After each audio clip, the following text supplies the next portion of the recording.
Sure, sir. YouTube. Yeah.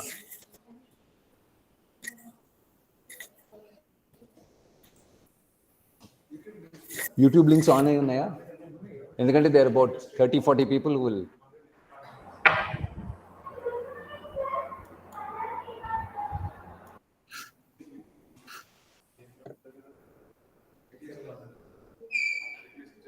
So it's still another 9 more minutes to go before the schedule start.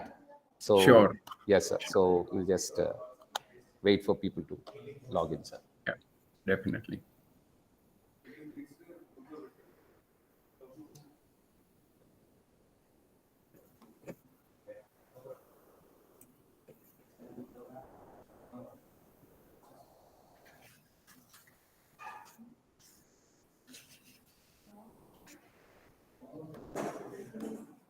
So since you're in the CST time zone, it will be probably, it is exactly the same time, about half an hour, this thing. Yeah, I think it will be 10 to 12 midnight for you, sir, the session.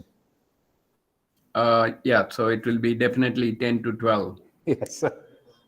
So kind of you, sir. No, it's a pleasure. And this is the routine for the last 2 years. And I have a pleasure to deliver well over 200 sessions. We're so proud to have you here, sir. Thank you.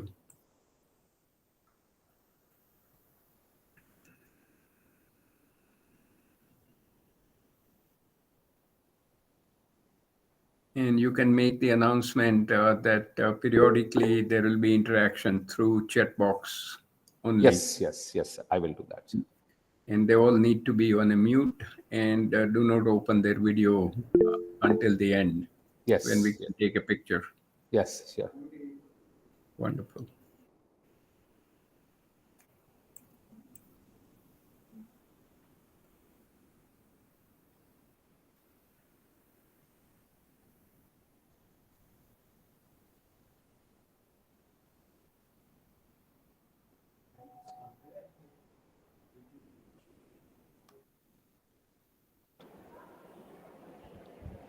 Hello, Ravi sir. Good morning, sir. Morning, Dr. Ravichandran. Vanakkam, sir. எப்படி இருக்கீங்க, sir?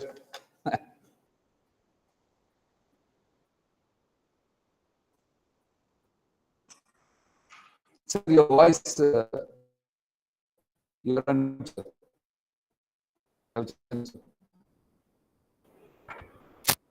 Now okay, sir. Now okay. Sir. Okay. I got all mail recording your program. Everything is fine, sir. Super. Congratulations. Thank you, sir. Please till Friday, sir. Then you can congratulate if everything goes good.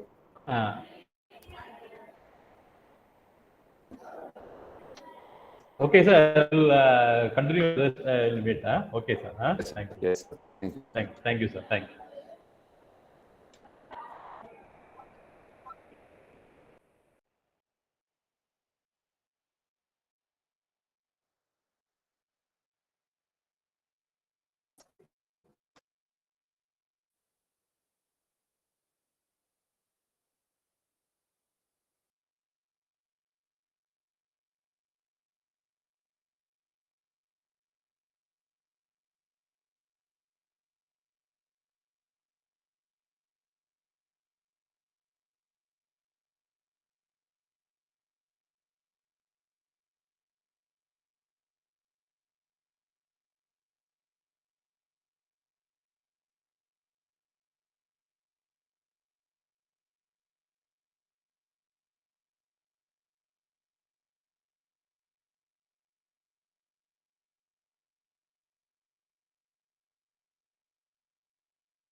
think we have about 45 people logged in, sir.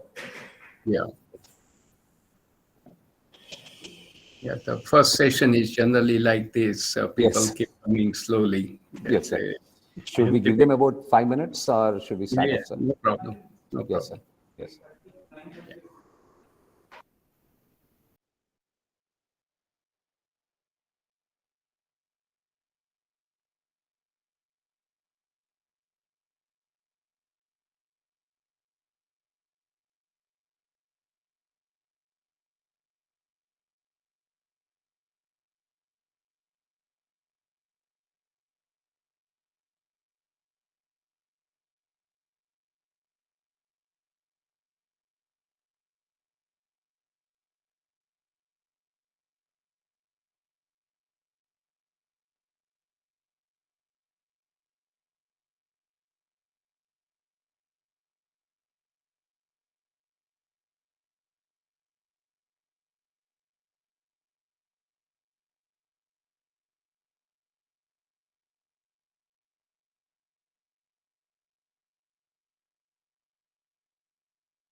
Sir, it's 9:35. We'll start, sir. Definitely. Yes, sir. Yeah. Yeah. Good morning, everybody. Thank you for joining in. Thank you, Dr. Manu Vora. It's a pleasure to have you with us, sir, today. Thank you. Thank you for logging in all the way from US. Yes, contributing it stuff right from probably 10 in the evening till 12 in the midnight. You're a true role model for most of us. The age of 76, setting a, what do you say, benchmarks for people like us to catch up to and then meet up. So yeah, late 40s itself, it's pretty difficult to match your energy levels, passion and drive, sir. So happy Very to kind. have you with us here. So Kind of you. yeah, thank you, sir. So unlike the regular FDPs, we have skipped the inaugural functions and valedictories, and we're going straight into the straight into work. So today, I have the honor of introducing a very eminent person, and let me share my screen so that if I miss, yeah.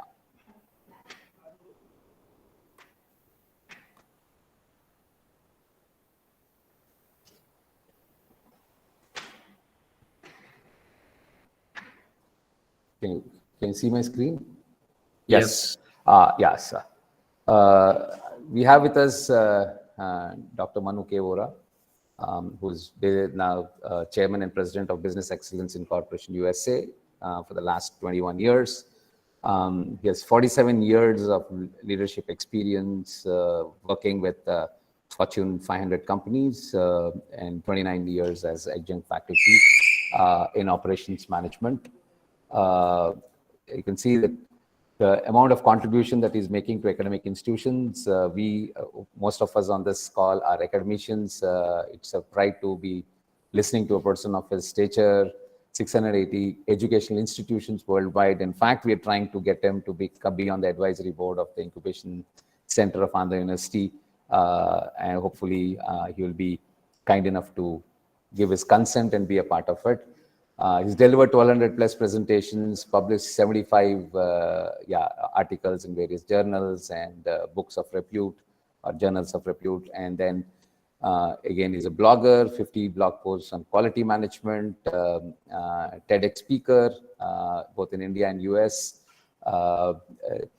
designs and delivers, I would say, though this talks of past tense, but I would say it is a present continuous. He designs and delivers soft skills programs has already done it to 1 million people and is still, and is adding day in and day out to that numbers.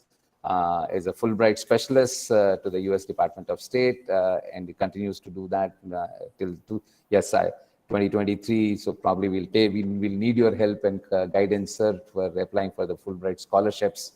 He's the president of the Blind Foundation of India, so he's recipient of a lot of awards for his work in the NGO space, the social entrepreneurship space. Right from 1989 to present, raised about 5.5 million USD, which is, you're talking in the tune of 40 plus crores, and helped. I was talking to Dr. Vora. He was sharing his thoughts. He's helped, I think, correct me if I'm wrong, sir, 3 lakh people have free cataract operations and be able to continue to have their vision. Yes, sir. I think you've been probably a person where, it's service to humanity, service to God, sort of. You're an exemplary person. I've seen his videos being awarded by Times Now and NDTV, a lot of awards for the NGO work or the social entrepreneurship work that he's been doing in India. He's, of course, a BTech from IIT BHU, Varanasi, then an MS and a PhD in chemical engineering from IIT Chicago. Then he's also an MBA in marketing from Keller Global School of Management from Chicago. He currently lives in Chicago. Family, he travels frequently to India. He's won 6 medals for quality and 4 medals in philanthropy.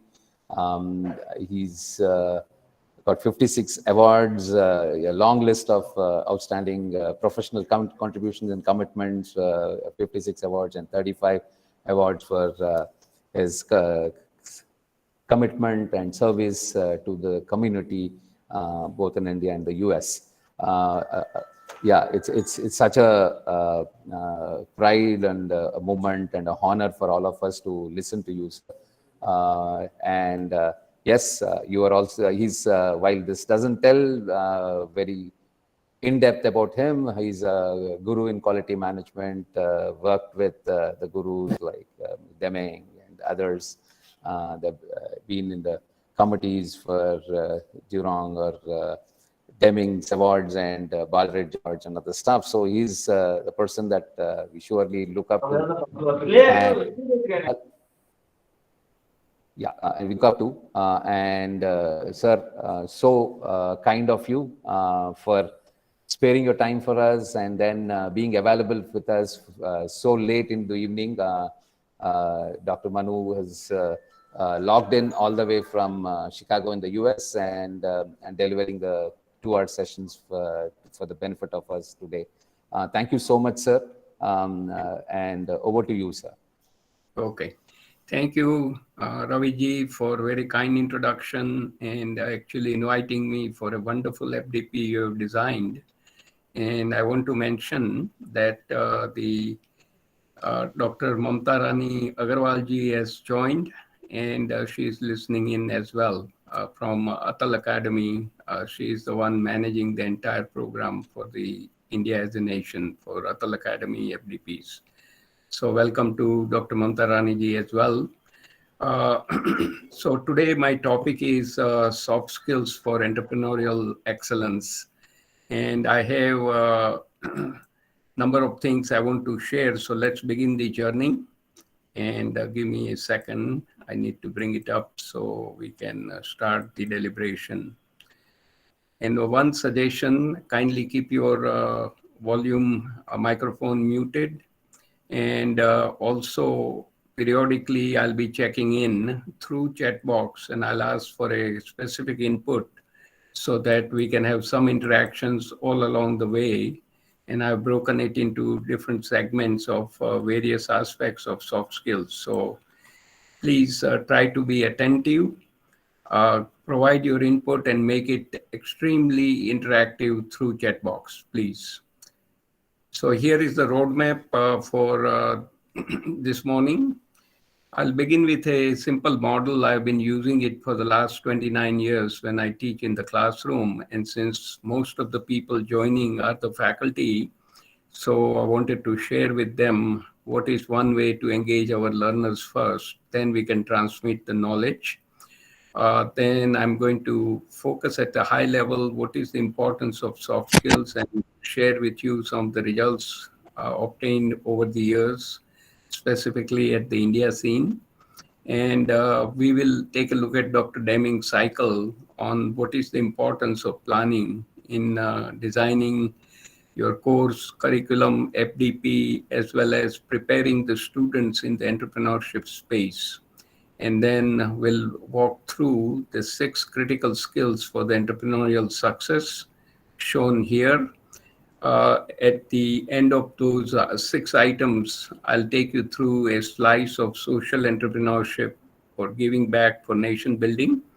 And we are in a treat with several short YouTubes, and we'll conclude it with the highly motivational talk by football coach Lou Holtz from University of Notre Dame. So that's the plan. So let's begin. So right from the 1993, when I started teaching in the business school at my alma mater, Illinois Institute of Technology, Stewart School of Business, my goal was to involve my students in their own learning. And when they learn something in the classroom, they are required to apply it right away on a live project, working in the team, and they are expected to share their results with their team members as well as across the teams. I hear some background noise. Kindly stay muted. Thank you. Everybody should be on a mute, please. Thank you. So this is a simple model which will help you to involve your students in learning as well as making sure they apply the new learnings right away and share it in the classroom. Now, this particular slide highlights why the soft skills are important, and I specifically will mention about the entrepreneurship space. That when you look at the data, all the executives who are hiring people, more than 90% of them are saying that the new hire should have better soft skill compared to the hard or technical skills. And as we know in India, we have this memorization and vomiting mentality where students mug it up, then spit it out in the exams, but the retention of the knowledge is not much there. So last bullet says for a new hire, ability to work in a team is more desirable over analytical or quantitative skills. So this is what the industry is looking for. Unfortunately, our curriculum is outdated in a sense. We do not have soft skills as added as a part of the course curriculum. And if we have that, then students will have a better time having the proficiency in soft skill, which will allow them to excel in their studies as well as find better jobs and make progress throughout their life. And even as an entrepreneur, they will do much better when they master the soft skills. So as I have been teaching in India since 2006 on the ground at business school and engineering colleges, come across brilliant students, but they all focus on hard skills, technical only, and they overlook or neglect the soft skill. So we designed a 12-session program called Leadership Excellence Series at my alma mater, IIT BHU in Varanasi. One session a month, and we finished it between 2014 to 2016 through Google Hangout, which was free at that time, recorded it on YouTube and made it public. And its a link is shown at American Society for Quality India office. And after the successful pilot, we expanded it to almost 100 colleges and universities throughout India. And the outreach was excellent. First 3 years, we reached out 675,000 people. And currently, we are tracking at over 1 million students, faculties, and professionals. Here are some of the highlights of a variety of programs delivered at variety of venues. The biggest one was the India's telecom company, BSNL, came to my campus, and I was delivering talent management topics, sitting here via Zoom to the executives mid to senior level. And we had 16 batches of 35 people each. Education institutes, Atal Academy, FDP. I have honored to deliver 48 sessions, 15 of them as a chief guest or a keynote addresses. And moving on, pleasure to deliver 5 sessions for Tata Network Forum, where at each session, close to over 1,000 plus executives from around the world were on the call via WebEx. And I also helped with the National Academy of Indian Railways, Vadodara Training Center on variety of topic. And I'll share with you one specific item on time management in the next slide. So you see here in the picture, when I was in India traveling on 18th of March, 2016, Swami Nikhleswaranandji shown here in the top right picture in the middle. He was with the Vadodara Ramakrishna Mission. He is shifted to Rajkot as Atyaksh. And with the help from Commissioner Mr. A.J. Shah, shown in white shirt, who is now retired, Commissioner gave me 45 minutes to deliver a talk on effective time management. Through satellite, we connected with 450 colleges through the state of Gujarat, and over 5 lakh students and faculty benefited. So this is the power of technology. We can reach out to masses and empower them to understand the basic soft skills, which are so critical to be successful in today's busy life. So at this point, I'm going to start focusing on the very first item, the planning focus. And here we can use Dr. Deming's cycle. For the benefit of those who do not know Dr. Deming, He, along with Dr. Juran, were the two scientists sent by the US government to go to Japan and rebuild their industrial economy after World War II. And since they have lost everything in Japan, they listened to the two scientists, learned quality management, process improvement, process management. And there is a cycle attributed to Dr. Deming: plan, do, study, and act. Initially, it was plan, do, check, and act. Dr. Deming did not like check, more like a inspection connotation. So he says, let's use study. So key is we need 10% excellent plan, but then we need to have a 90% flawless execution to achieve the best results.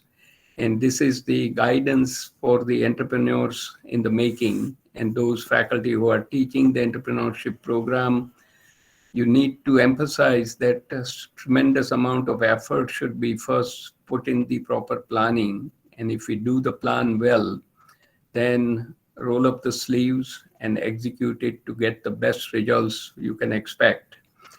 Now, remember, planning without execution is futile, but the execution without planning could be fatal. So you need both planning as well as execution in that order. And a quick comment at India Scene, we can do better in the planning, because a lot of time I've seen things happen by chance at the end. Otherwise, people are scrambling, and that is not a good situation. So very first soft skills I want to start with is the communication. And I'll put it this way. Communication is the lifeblood for the entrepreneurs, for the engineers, for the technologists, for the business people, and everybody in life, both professionally as well as personally. And the slide reflects that no matter what job one has in life, success is determined 5% by academic credentials, 15% by professional experiences, but 80% by communication skills. And you have to fill in the blank other soft skills such as leadership, decision-making, time management, teamwork, project management, etc. So what do? We go after 5% and 15%, and we do not pay attention to 80%. So would it not be nice to focus on what counts? And of course, we know the modes of communication: verbal, written, and presentation. And by the way, for the entrepreneur in the making, this is the must skill. They must be working on it throughout their life. Excellent verbal communication, non-verbal also counts. A lot of practice is required. Written, clear, concise, and effective communication. And when you are making a pitch or the presentation, it should be clear, effective, and keep doing the practice so you can be the best in sharing your critical thoughts and value proposition of your innovation and critical or new ideas you are trying to develop into a full-fledged organization. Now, keep in mind that the communication is only effective when there is a two-way communication. So normally we follow the one-way communication. We request somebody to send the information. Information comes in via a message. You receive it, but you never acknowledge it. So sender has a no clue whether the information which you requested met your standards, met your requirements, or whether you got it or it went to a black hole. So it's always important to acknowledge the message you are receiving from the sender, and only time the sender will receive any input is when something is not right. But when things are correct and appropriate as expected, there is no acknowledgement. So always remember, two-way communication, extremely critical. Particularly if you are working on a fast-paced project, you need to be assured that information is conveyed, received, and is being used. Now, communication effectiveness also is one of the important components, and that can only be attained through the feedback from the receiver. And the receiver must give the feedback which is relevant, timely, and useful. Just saying that is not good or is good is not enough. When you say it's not good, you need to be very specific, relevant, and on a timely basis, and make sure it makes sense. So you are giving some constructive comments to improve. And if you could be good at communication, provided you begin to have a good listening skills. And this requires paying attention to the person who is communicating. And general tendency is when somebody is speaking, we are almost ready with the response without understanding what the other person is saying. And that way we are losing out on the information the other person is trying to convey. And the whole idea of listening is to understand the other person's perspective, find out a common ground, and create a meaningful dialogue for action. And there are simple ways you can become an active listener by looking at the speaker directly. Put aside your distracting thoughts mentally. Do not prepare for a rebuttal, and no side conversation, and listen to the speaker's body language. If you are face to face or even online, you can see the body language as well. So in general, you should be able to repeat what others have said practically word for word, and that's a good listening skills. And I was so blessed to have this kind of listening skills when I joined AT&T Bell Labs in New Jersey, eastern side of US in 1983. And my initial assignments was as a note taker in the meetings. So I had to listen very carefully and note down all the critical conversation on the topic we were discussing. And listening and note takings will serve you very well. So as we saw here, communication is a foundation, and communication gives you a leg up. So for example, if you have a good idea as an entrepreneur, you want to pitch it to others, but if you can't communicate all the nuances in a very effective manner and can't convey your value proposition, others will not grasp it, and you will not get the opportunity to work on those issues because nobody is paying attention to it. So be extremely careful in developing and continue to work. This is a lifelong skill. Continue to develop the communication. Now we switch the gear and go to leadership excellence. And I would request one or two people to put in one key trait of a good leader. So I'm going to stop sharing at this point. And let's see if we can get it on the chat box. One good trait of a leader. So keep getting active there. So good leader leads by example. Deepika Soni, okay, motivator, role model, interpersonal skills, empathetic, long-term interest before the short-term recognition. Perfect. And I'm going to stop at this point and back into the presentation because we need to cover it. And we will have a time towards the end for a more dialogue through the chat box. So thank you for those who gave me the input. That was excellent. Now let's begin here. So I want to bring you the concept of difference between the leadership versus the management, keeping in mind the concept of change management. Corona taught us that change is one of the things which will come upon us unexpectedly, and we have to learn to manage it. And this requires the leadership to lead the change.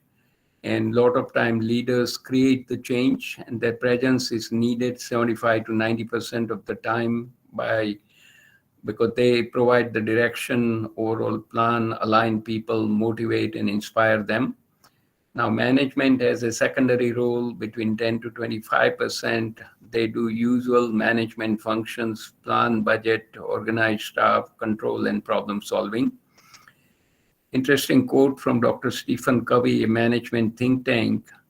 He says management is efficiency in climbing the ladder of success. The leadership determines whether the ladder is leaning against the right wall. So management is focused on efficiency, but the leadership is focused on effectiveness. Is it the right thing to do? So effectiveness should come first, then the efficiency. And that's where the leaders lead the charge for the change. Interesting pictorial difference between a boss and a leader. And I'm sure all of us have a fair share of the bosses we have worked with over the years. And I had quite a few of them. And of course, I had a great pleasure to work with a number of good leaders at AT&T Bell Labs as well. So on the left side, you see the boss standing in front of the rest of the team, and their focus is to drive employees, generally drive them crazy. They depend on their own authority, create fear, always talk about I. When something goes wrong, blame other people. They know how it is done, but will not show it to their people. They use people, take the credit away for their work, command them and tell them, go and do it. As opposed to ideal leader shown as a pink fish swimming with the blue fishes. They are more of a coach. They depending the goodwill of the people. They generate the enthusiasm, always say we, fix the breakdown, show how it is done, continue to develop people, give the credit as appropriate where it's due, and most important, ask their people, what do you think about this item? And they say, let's go and let's get it done. So together they achieve the great results. So I'm hoping that all the people who are listening in, they could begin to migrate if they have the tendency to be like a boss, to go to leadership style and be a leader on the right. Now I'm going to share with you a few excellent models I've seen, and those models have made an impact on my career as well. So we begin with Dr. Stephen Covey's 7 Habits of Highly Effective People. So this is a paperback book. I will highly recommend, if you have not seen it, pick it up and read. Excellent lessons for everyone, and particularly entrepreneurs can really get a leg up. Now, according to Dr. Covey, you start with habit 1, 2, and 3 as an individual when you are starting out in the career. Be proactive, begin with the end in mind, and put first thing first. When you master these 3 habits, you have achieved the private victory and you are moving from dependence to independence. Then you come to the workplace and now you are interacting with other people. Now you have to focus on 3 additional habits. Think win-win, first understand, then to be understood, and synergize. When you master those additional 3 habits, you achieve the public victory, and now you are in the interdependence zone. And the 7th habit is you continue to work on these issues by sharpening the saw.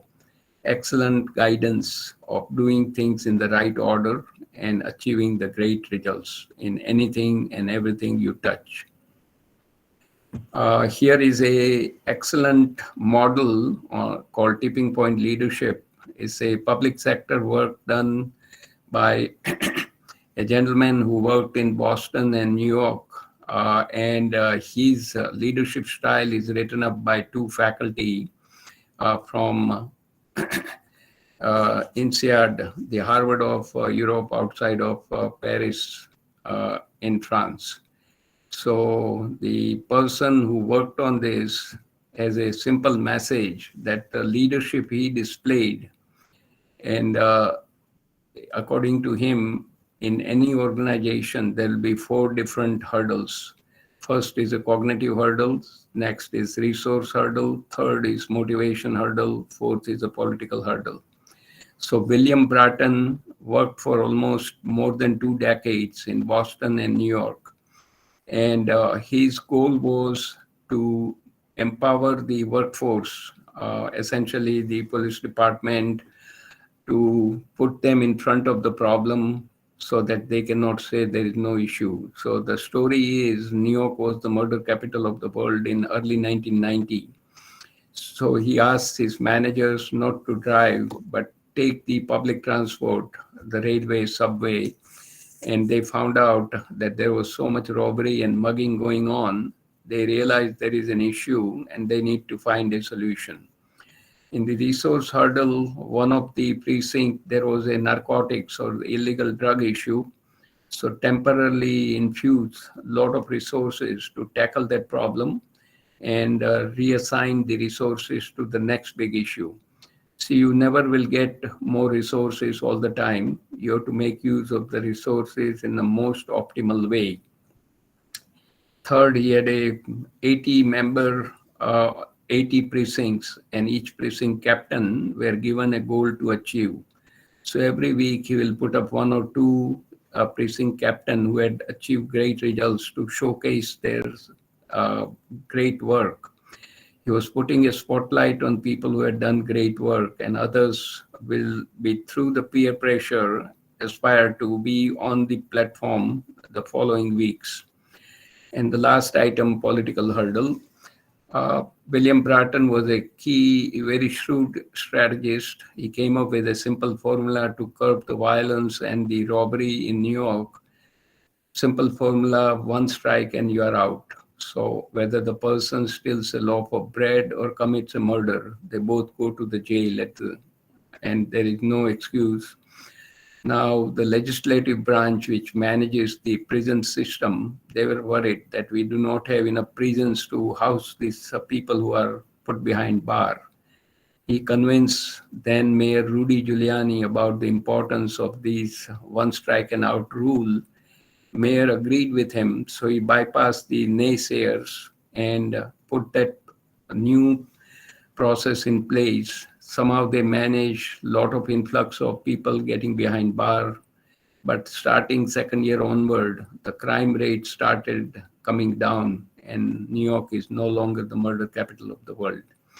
So keep in mind that in any organization, we will face these four kind of hurdles, and this is no exception. If you are going to be the entrepreneurs or teaching the entrepreneurship, you need to be aware about these hurdles and how to navigate these difficult waters and come out ahead. Excellent book, Good to Great, another paperback from Jim Collins, a researcher from the Stanford Graduate School of Business. So he studied well over 1,400 companies and examined their financial performance over 40 years. So between 85 to 2001, companies which returned 3 times the return compared to the average companies. He put together a simple metaphor, putting the right people on the bus. That is, when you want to solve a very difficult issue, first find the disciplined people.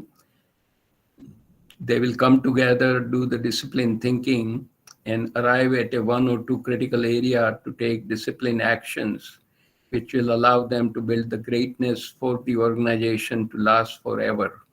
And at India scene, you can think of Tata Sons, where they've adopted the US Baldrige framework since 1994, and they've benefited by revamping their entire systems through and through using the Baldrige framework, and they have done extremely well financially as well. And here we have several organizations, including Southwest Airlines, one of the only airline which is most profitable and friendly in the sky, Walgreens Pharmacy for distribution of medication, etc., where they focus more on the employees rather than the customers. Employee first, then come customers. And by the way, employees are the internal customers also. So I had a chance to write up a short blog on LinkedIn back in 2014, particularly on leadership paradigm to create economic value. 4 quadrants. The top right quadrant is the servant leadership, which is focus on sacrifice and service. Here we can see only few people, somebody like Mahatma Gandhi, Swami Vivekananda, Mother Teresa, Nelson Mandela, Martin Luther King Jr. here, etc. You can count them on fingertip. Top left, the C-suite, where their focus is on growth and profit, is the value leadership. Most of the time, these leaders, they are only focused on getting the value and the profit, and they don't have much empathy for their people. And here in the Western world, they have a very short mandate, turn the ship around. Otherwise, if the company doesn't do well in 2 to 3 years, they're asked to leave. Of course, they bail out with a golden parachute per the contract. Bottom right is all the faculties who are attending this program. That's the knowledge leadership. Your focus is caring and sharing. And you take the rough diamonds coming in, the students who have the capability, but they don't know it. So as a faculty, we remove that, take the rough diamond, keep polishing them and make them extremely bright. And when they graduate from the program, they're ready to take on the world. And bottom left quadrant comes the bad news, where the front and middle level management will misuse the power and play the politics. That's a position leadership. And I can tell you the research shows that when the first line management is not taking care of their people, good people begin to leave. And I've seen that and experienced that at AT&T Bell Labs when I left the organization after 17 and a half years in year 2000 to start my own company. So here is a quick roadmap for leadership excellence. You need to have the willingness and the commitment and involvement and accountability to become a leader. And you need to understand your own behavior through feedback to become an excellent leader. This feedback can come through 360-degree feedback, which is done here in the industry, in the Western world, 10% management, 90% people who are at the working level. All the management people get input from 6, 7 different people, not just immediate bosses, but a few customers, few suppliers, few subordinates, few superiors, and few peers. And that get analyzed, areas of strengths and areas for improvement are determined. And individually, each person in the management rank puts together the short-term and long-term plan, get additional training to build up the skill, apply that, and keep nurturing individually through the personal and behavioral change. And they evaluate both short-term and long-term plans on a periodically, on a quarterly basis. And when they see the improvement, they celebrate the success.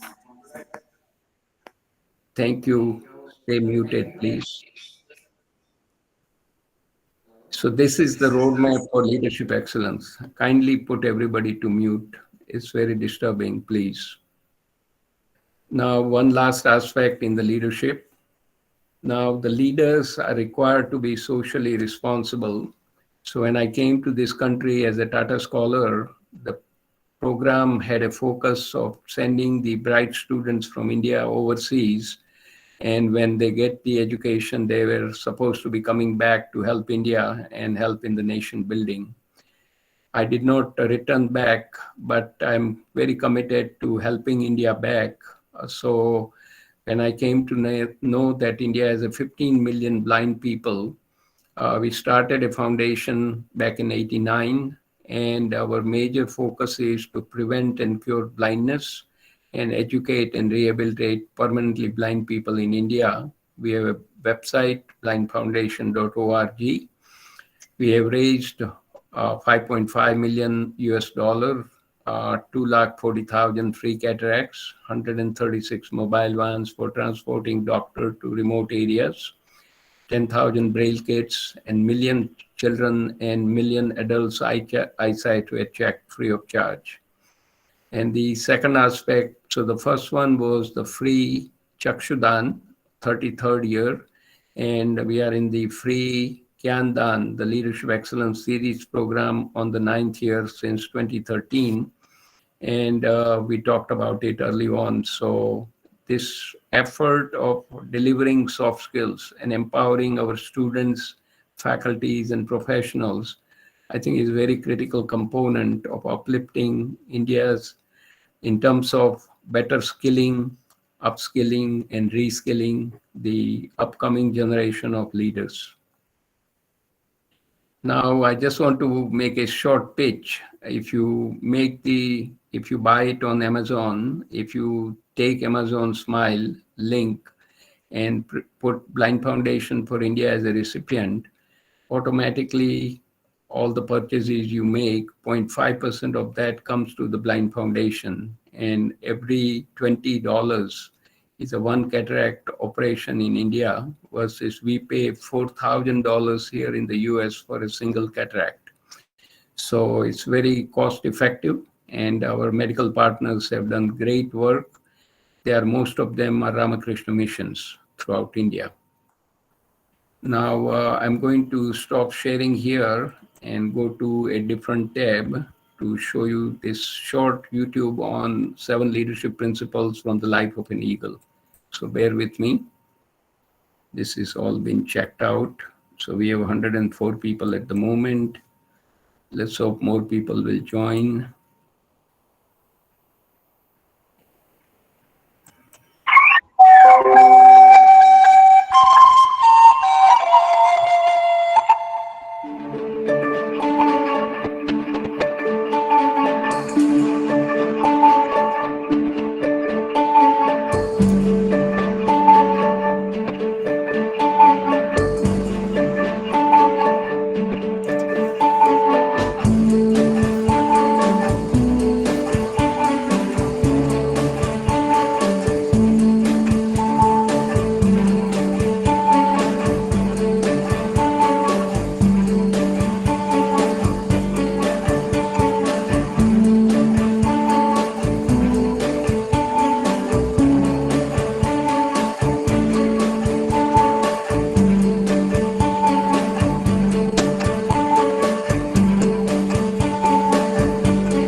So that was the short YouTube about the lessons we can learn from the life of an eagle.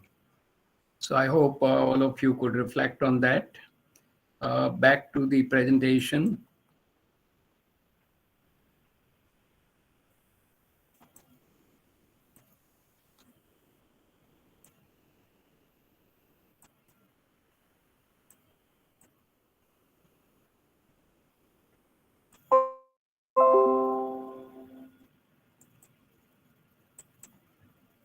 So to summarize the leadership, it's all about influencing, igniting, and inspiring ordinary people to do extraordinary things.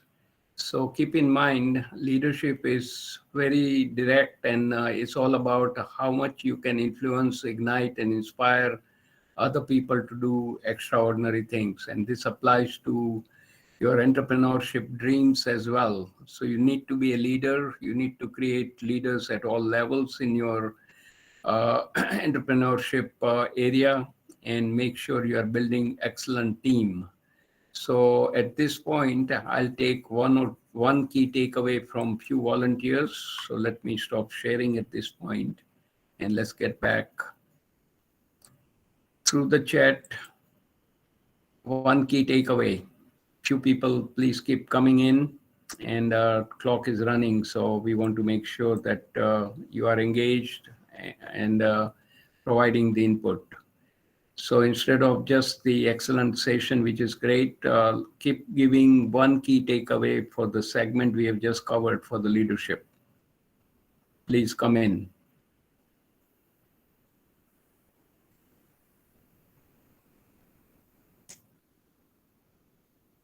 What did you get out of the first module on both communication and leadership? Okay, be the motivator, work out of comfort zone, be a good listener. One more, and then we'll keep moving. And thank you for giving your input. Okay, tipping point. Eagle story, focus, excellent. Back to the presentation. And appreciate your kindness of getting engaged and be attentive and providing the input as we go along, because that is what the learning is all about. Unless we internalize, reflect on it, and do some introspection, just listening is not enough. Now we will dive into third critical soft skill, the decision making. So as a leader, as a person who is leading the entrepreneurship activity, you need to have a good decision making skills. And in the interest of time, we will take the input at the end of this module on decision making. So here I'm sharing with you opportunities for making decision professionally. So let me populate them.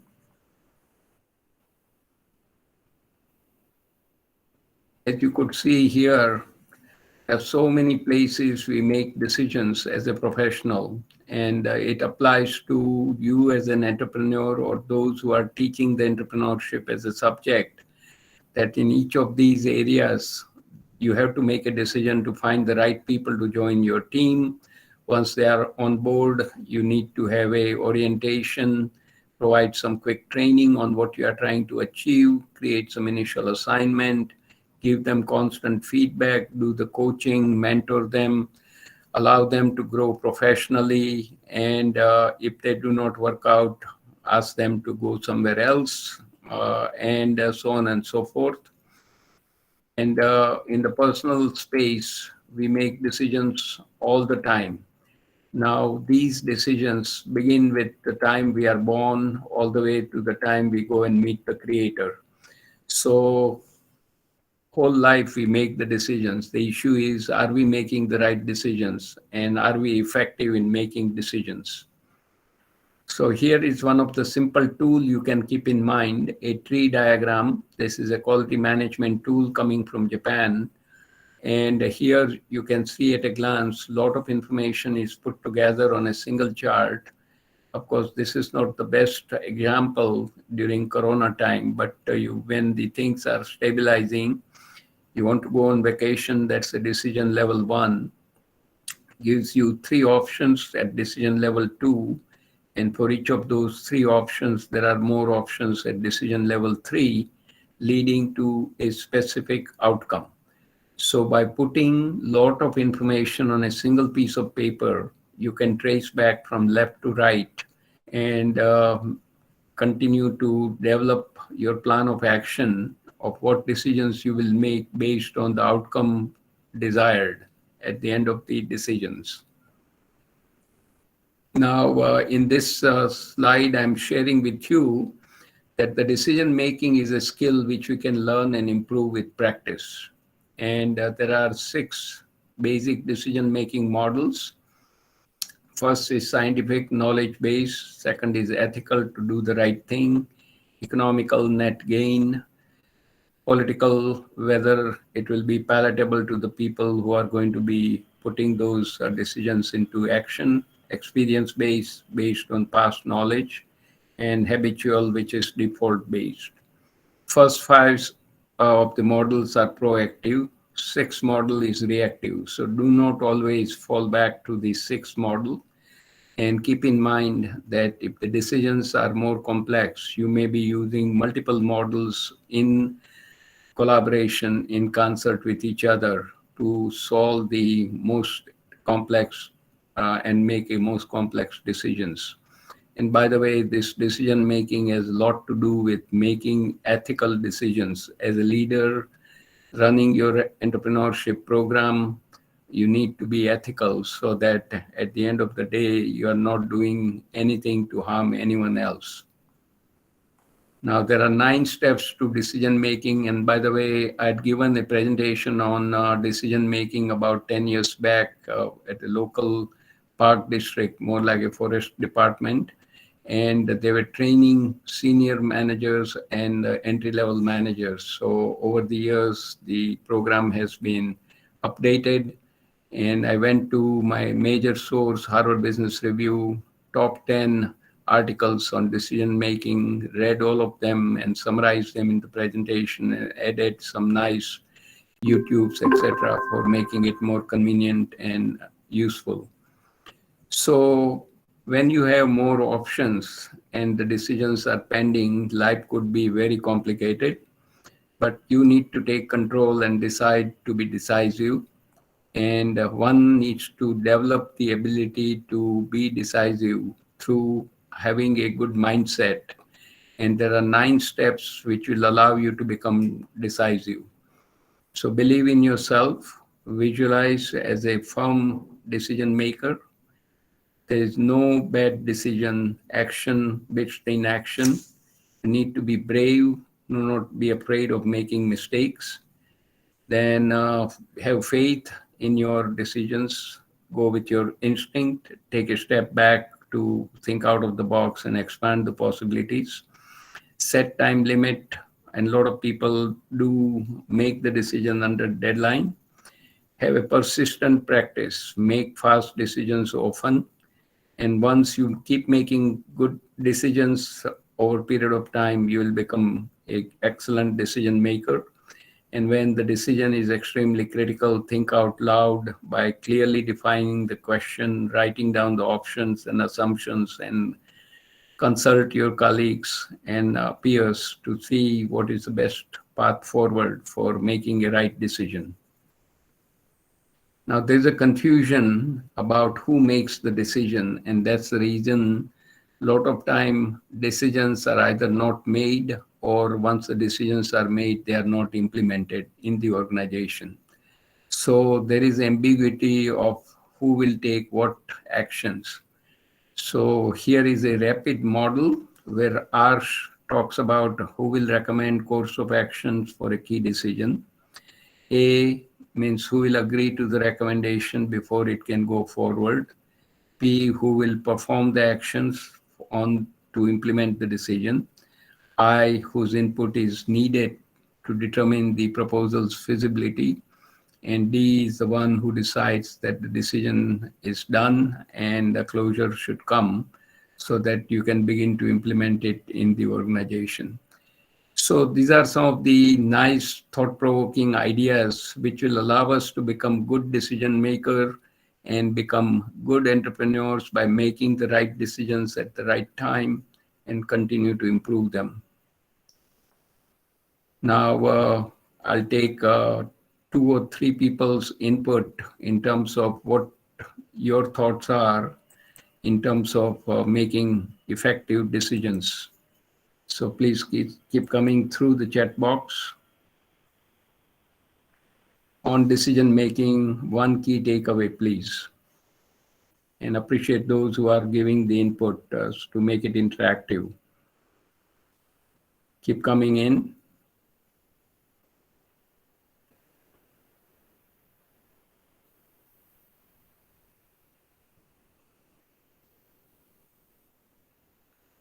Okay, no, the issue, ethical decision making, planning. Okay, one more. Opinion of subordinate should be considered. Excellent point. I'll stop it here. And thank you all for joining in the best interest of all. Thank you. And I'm going through this rapidly because I want to cover the landscape and then have some time for a dialogue. So I'm moving into the 4th item, effective time management. And let me set the stage. I learned the time management when I joined Banaras Hindu University back in 1964 for my BTech in chemical engineering program. That year I had 13 subjects, 9 months, no semester, and I had to prepare for all 13 subjects for 9 months and take the exams. If I fail in any one of the 13 subjects, I have to repeat the year. So fortunately, I developed a very good habit of working on one chapter from one of the 13 subjects first, then go to the second subject, first chapter. So almost like preparing an army to march towards the operation theater, one chapter at a time. And my goal was to finish all the studies in the 8 months without leaving anything out for chance. And I come from middle class family. I had lost my parents by the age of 6. So for me, education was the key to future in my life. So I focused on studying well in the first 8 months. That thing has stayed with me. And then in 1984, for AT&T Bell Labs, I took a course for one day, how to get things done. And that was all about time management.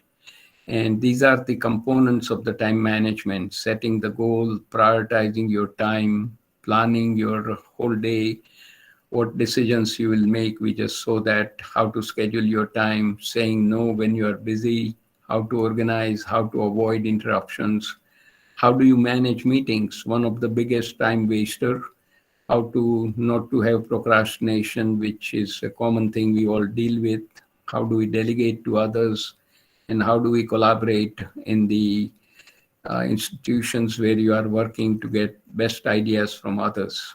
So let's quickly run through it. Here is a list of many internal time wasters we all confront. And my idea is to give you the exposure to this area so that you are aware that you need to be controlling these time wasters so they don't eat away your time. So be well organized, do not have a procrastination, and we'll cover some of these: inability to say no, develop good delegation skills. A lot of time we are at the workplace, at the institution, doing our things, but doing daydreaming, which doesn't add much value, and worrying too much, which creates stress, but it doesn't solve the issue at hand. Likewise, there are external time wasters. With the smartphone, you are getting constantly your mail, SMS messages, WhatsApp messages coming. And if you try to answer them all the time, you are wasting time. Socializing in the workplace, in the institution, also takes away a lot of time. I'll defer some comments on too many meetings very shortly in the few slides coming up. Unexpectedly, people drop in. Work environment is not conducive for doing the work. Goals are not clear when you need somebody else's help. And if the bureaucracy is such, there is so much red tape, your time is wasted. So both external and internal time wasters, we need to manage them, minimize them, and eliminate them as best as we can. So time management requires setting the goal. And I'm sure all of you have heard the word SMART: specific, measurable, achievable, realistic, and time-based. If you are throwing the dart, you want to hit the bullseye, the yellow area in the middle. So you need to set and achieve the time management goals all the time on a daily basis. Now, prioritizing, think of it having a 4 buckets. The work you want to do on a daily basis, things you have to do, you put it in the do bucket. If you have other people who could do it for you, put it in the delegate bucket. Third, you have to do it, but it's not extremely critical at the moment, and you are on a critical issue working on things. So you put it in a delay bucket, that 1 week later you'll get back to it and take care of it. The last one is dump.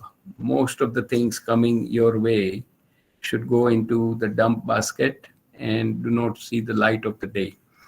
Now, if you begin to use the strategies of 4Ds, it will make your life very simple, and you work on the right things only, not everything. So to help you in the prioritization, sharing with you the Eisenhower box on the y-axis, important or not important, x-axis, urgent or not urgent. Top right quadrant is the most important one, important but not urgent. 90 to 95% of our time should be spent in that area. And this is where you are doing all the planning, training, taking care of your routine exercise needs, building the relations, etc. Top left quadrant, important and urgent, 5 to 10%, the firefighting. Don't waste too much time there, get it out of the way.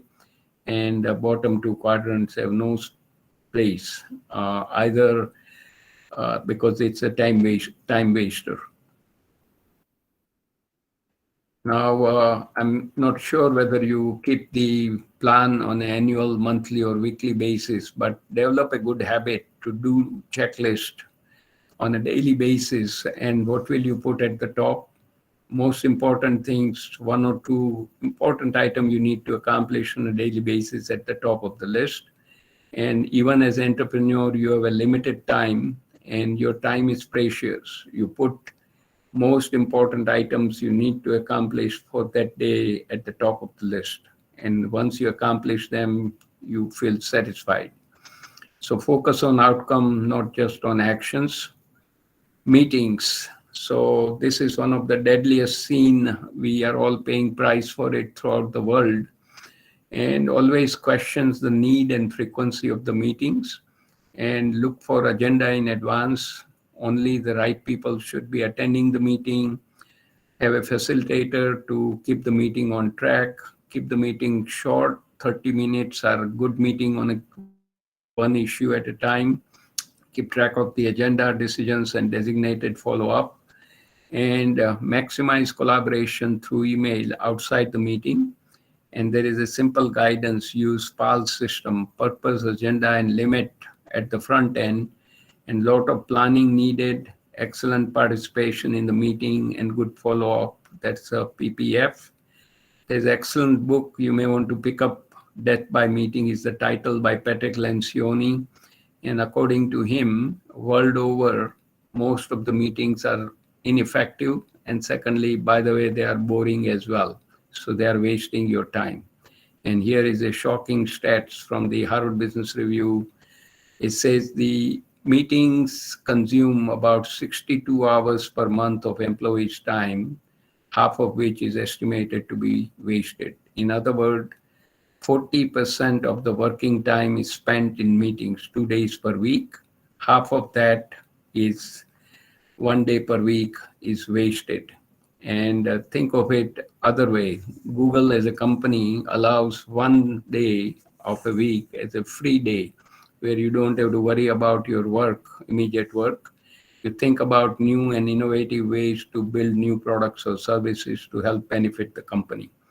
So make sure that the meetings are not free.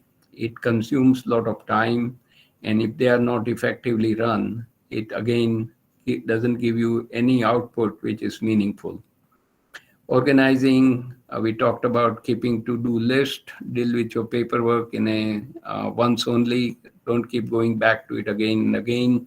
Use the technology wisely and manage your calendar. Make sure that you are not duplicating yourself at number of meetings, because either you clone yourself or you are in trouble when you put too many meetings at the same time.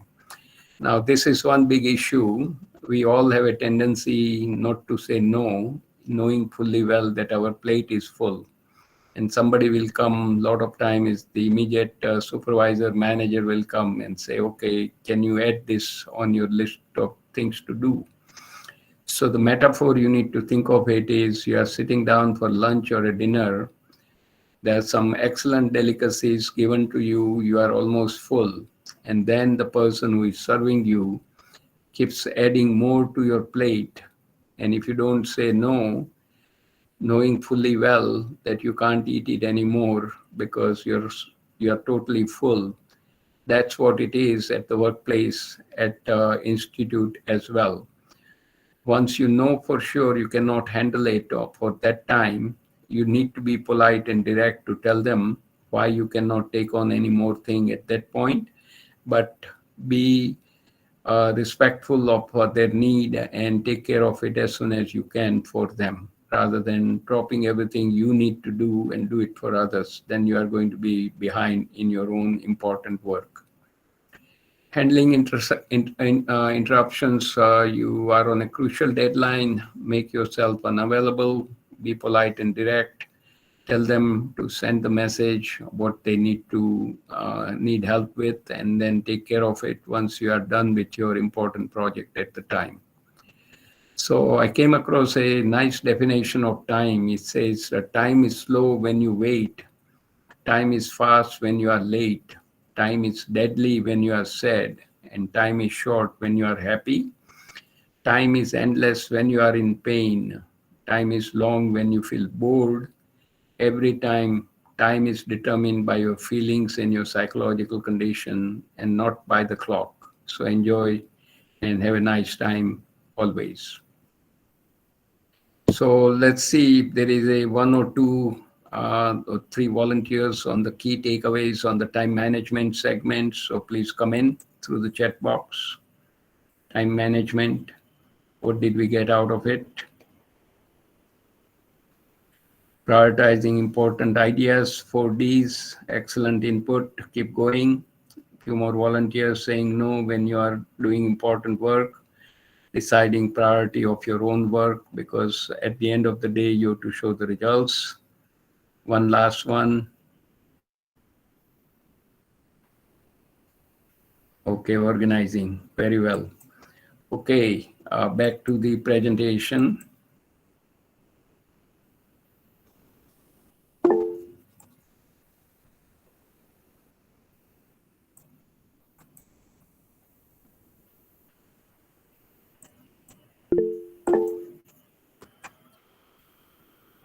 Okay, we go in the next item, the effective teamwork.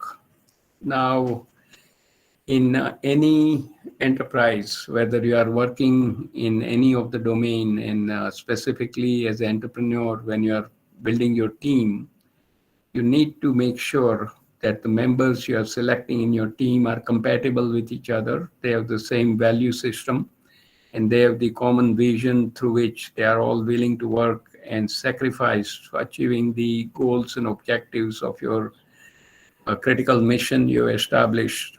So that is one of the most important things one can do to build a great team. Kindly stay muted. I hear some noise. So what is the team? Team is a group of people who work together by sharing their skills, talent, and knowledge with mutual support and resources so that they can find effective solution to the problems they are assigned to solve by the management. Why do we work in team? We want to share our perspectives, learn from each other, discover more about ourselves and others, and learn something new and support each other, experiment, and most important, have fun. So when the teams are working collaboratively and supporting each other, a wonderful synergy will come through, and you will be able to achieve fantastic results, which you cannot achieve working individually. So I'm sure teamwork, we have seen the definition is the together everyone achieves more. That's team, T-E-A-M. Look at the graphics here, a dog and a cat going for a six-pack of beer.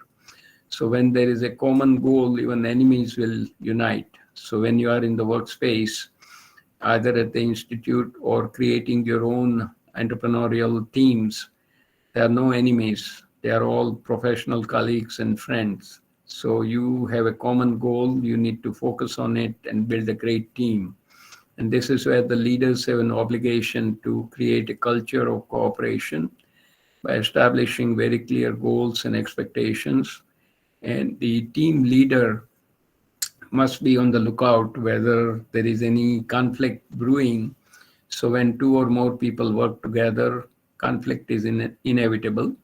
So the team leader's role is to put those people who are in not working together properly on the sideline, ask them to resolve their issue by focusing on the issue, not on personality, and come back and report. So teamwork can do wonder for you.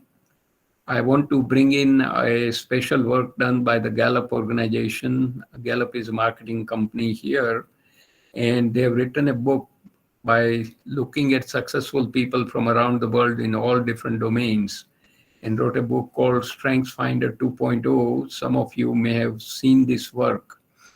They have put together 34 excellent major strengths, and according to Gallup, strength is the ability to consistently provide near perfect performance. And strength is also multiplier of talent time the investment. So pictorially, you see strength in the middle. 3 bubbles at the top is the talent, thinking, feeling, and behaving. 3 bubbles at the bottom are the investment by building the skills, knowledge, and experience. And you have to buy a new book, and the online version is available. Towards the back of the book, there is a sealed envelope with a code on it. Use the code to take an online test. You answer all those questions in roughly 90 minutes. When you hit the button for results, you will get your top 5 strengths out of the list of 34 major strengths they've identified by looking at successful people from around the world. I'll give you one quick example. A ping pong player was spotted by the coach, and he saw that the player was very effective with the front end stroke only. So he decided to give him only more and more practice with the forehand stroke, not with the backhand stroke. And with the extra practice in the forehand stroke, he won the world championship because he was working in the strength zone and he was able to be the best at his game. Here are sample of my top 5 strengths. I've taken this test about 10 to 12 years back. I'm an arranger, more like a conductor of a symphony. I see a lot of variables and I enjoy arranging them and create a beautiful music, a beautiful symphony out of that. Secondly, I'm an achiever. I have an inner drive which allows me to keep moving. Third, I'm a learner, go from journey of ignorance to the competence. Fourth, I'm a maximizer, look for excellence first from myself and then from others around me. And fifth, I'm a relator, ability to build relationship with others once I come in contact with. So the guidance is leverage your strengths while you are studying as well as while you are working in your career. And once you have these top 5 strengths, put it on your curriculum vitae, bio, CV, etc. My top 5 strengths just below the objectives, which will open up some objective conversation about how your strengths help you to do work better in the prior time and in the current time. So Gallup wrote another book called Soar with Your Strengths. There is one interesting humorous line which says, you don't teach a pig to sing, it annoys the pig and wastes your time.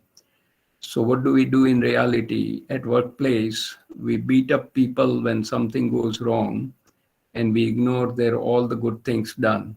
So we are always looking for finding fault and focus on negatives rather than focus on positives and identify the strengths of the people and build them up rather than cut them down. And particularly in the entrepreneurship space, when you are working with a very small team, you want to have people with known strengths. They need to take this strengths finder test so you know what their strengths are and allow them to work in their strength area only, not give them assignments in the weakness area because they will not be 100% effective. People skill very quickly. They need to have technical and soft skills, which is shared vision and behavioral skills. Skills for the team leader, they need to be excellent at managing the conflict and finding the resolution by not working on the others' issue themselves, but asking the people who are in conflict to find their solution and come back and tell the team leader what is the resolution. And otherwise, if it is possible, remove them from the team, bring the new people in.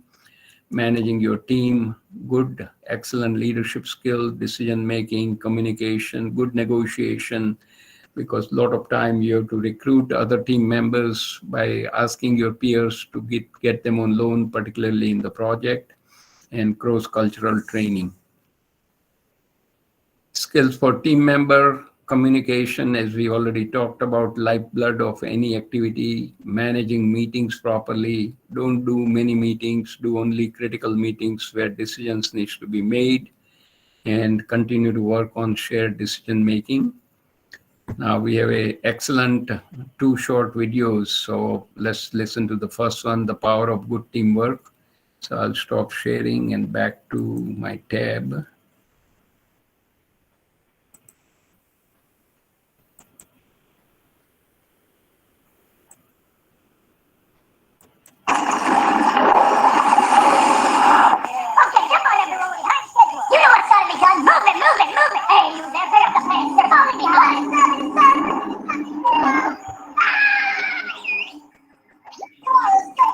Sir, skin is not visual actually. Yeah. We are not able to see the preview of video. Okay, just hold on. Yeah. In the bottom one, you have to share this. Yeah. Just 1 second. Hold it, please.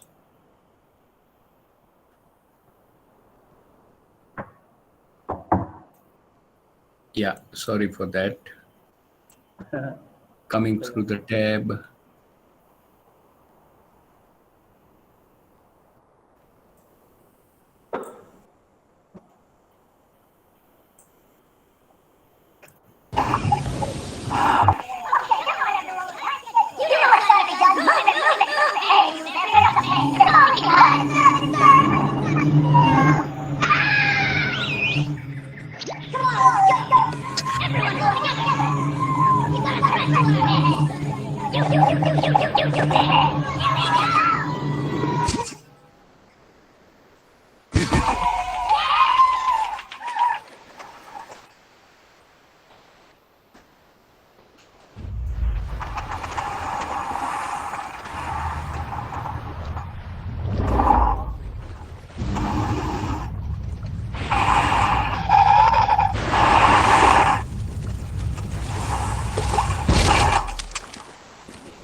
Uh-oh.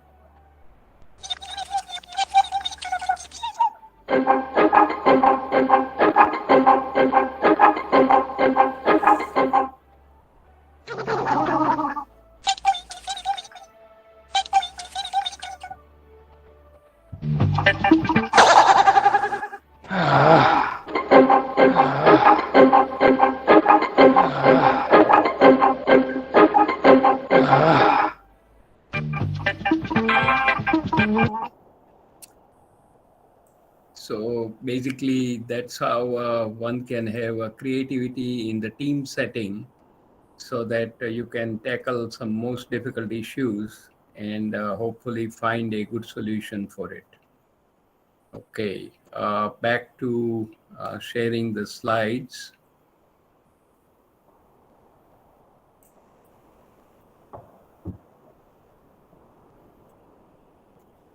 I hear somebody is keeping the microphone on. Please stop the microphone. Put it on a mute, please. Thank you. Again, as a team, you need to be setting SMART goals we covered in the earlier part of the presentation. So you need to set and achieve the team goals using the SMART formula. You need to have the prioritization on a team basis as well. This is all we saw in the time management, 4 buckets, the 4Ds. Now, here is a simple problem-solving methodology we must master as a student, as a faculty, as a professional in any domain, engineering, business, etc. That first take time out to define your problem properly, because that's when the right journey starts. Now, I'm an engineer. I'm sure a lot of you are engineers. Sometimes we have a tendency to find something as a solution, and then we are hunting what problem did we solve, which is a wrong approach. So take time to properly define the problem, then find out the magnitude of the problem by using the data, find out the root cause, what is causing the problem, find possible solution to reduce the root causes. And if a solution or solutions reduces the root causes, make them permanent, and then look for the next important problem to work on. This simple 6 steps problem solving methodology should be the part of the curriculum with examples from your own domain, so that people get some basic foundation and knowledge how to solve the problems, because this is what we do throughout our life, no matter what domain we are going to be in. So here is a guide for giving constructive feedback. Need to have a descriptive feedback and speak for yourself. No use of labels or exaggeration, no judgmental comments. First, talk about yourself. Issue a statement, never question people. Restrict the feedback for the things you know for certain with your subordinates, and help people hear and accept your compliments also. So both positive and constructive feedbacks are needed. Guide for receiving the feedback. As a recipient member of the team, you take a deep breath, listen carefully, ask questions to clarify, acknowledge the feedback, acknowledge the valid points, and take time to sort out what you heard and keep changing your behavior so that you are more productive working as a member of the team. Excellent work by Patrick Lencioni. Title of the book is 5 Dysfunctions of a Team. So when a team is chartered to solve a specific issue, team leaders should get the team together and review whether any of the 5 dysfunctions are present, and if they are, remove them and make sure that there are no dysfunctions in the team. So the first one is the team members should have a trust among themselves, and this is where they need to be open to sharing their strengths and weaknesses, the theory of strengths we saw earlier. Secondly, a lot of time in the meeting, not everybody is speaking up. Few people, loudmouth, carry the day, and they are only talking, others are keeping silent. So with limited input, decisions are made. Those who did not speak up, once the meeting is over, they have a parking lot meeting where they say it was person A or B's idea, we are not with them. And that is detrimental for the success of the team. So ideal thing is create the constructive conflict rather than artificial harmony when you are working in the team, working on different issues. So everybody gives input, use a funnel approach to work on the most critical issue as a team. Everybody falls behind 100% support to solve those issues. When assignments are made by the team leader, it should be absolutely clear, no ambiguity. Then people can commit to solving and taking care of that assignment. Once the assignment is given, hold the team member accountable for delivering, because they are part of the bigger picture. Everybody's input collectively put together will be the team's output. So if 1 or 2 people are slacking off, that will make it difficulty because somebody else has to pick up the slack, and that's a suboptimal solution. And sometimes people with their status or the position or title and a big ego, they forget why they are on the team, and they do not focus on the results to be achieved. So the team leader has to bring them into the fold and ask them to be the member of the team and work on the issues to get the results. Excellent book. And once the team leader ensures that there are no dysfunctions, the team is firing on all cylinder, and they are the most dynamic team which can go and conquer the world to achieve the solution to the issues they are looking at. Okay, excellent short YouTube on power of teamwork by the Blue Angels Deformation. Okay, so I will stop sharing here, and I'm going to go back, and this time I'll remember to share on the screen.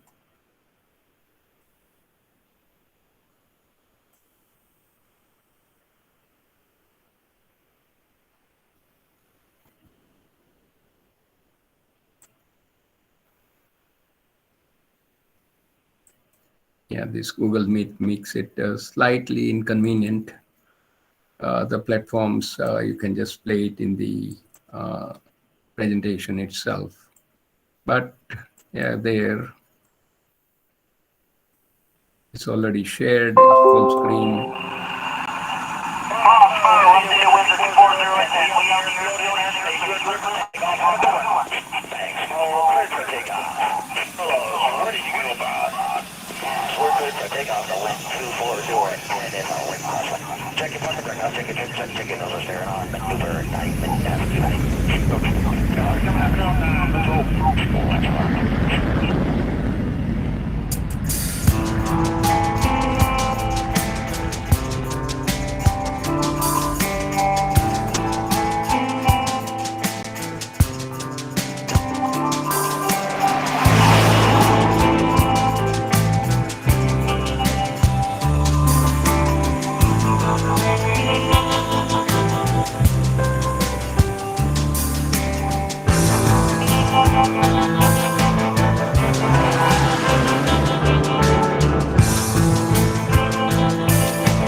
Okay, so back to the presentation.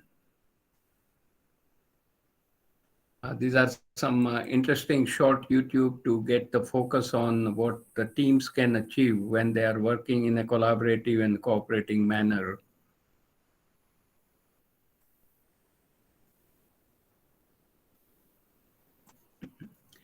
So the difference, the teamwork, it says the difference between success and failure is a great team.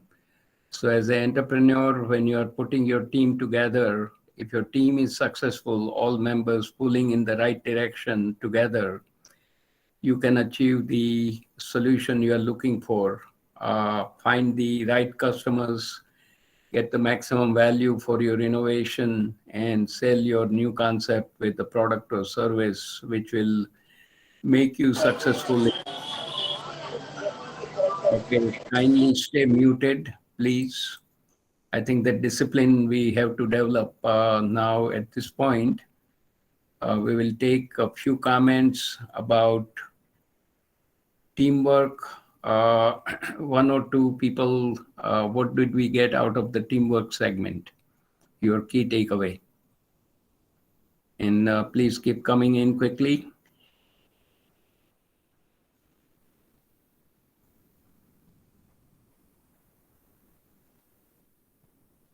Okay, knowing your team. Yep, that's a fundamental.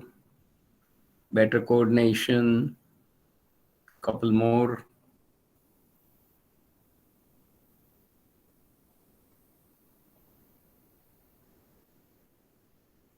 Team synergy, strengths and weaknesses, and channeling them, essentially giving the assignment in alignment with the strengths, not in the weakness area. Okay, I'll stop here. Thank you for your input. Back to the presentation side.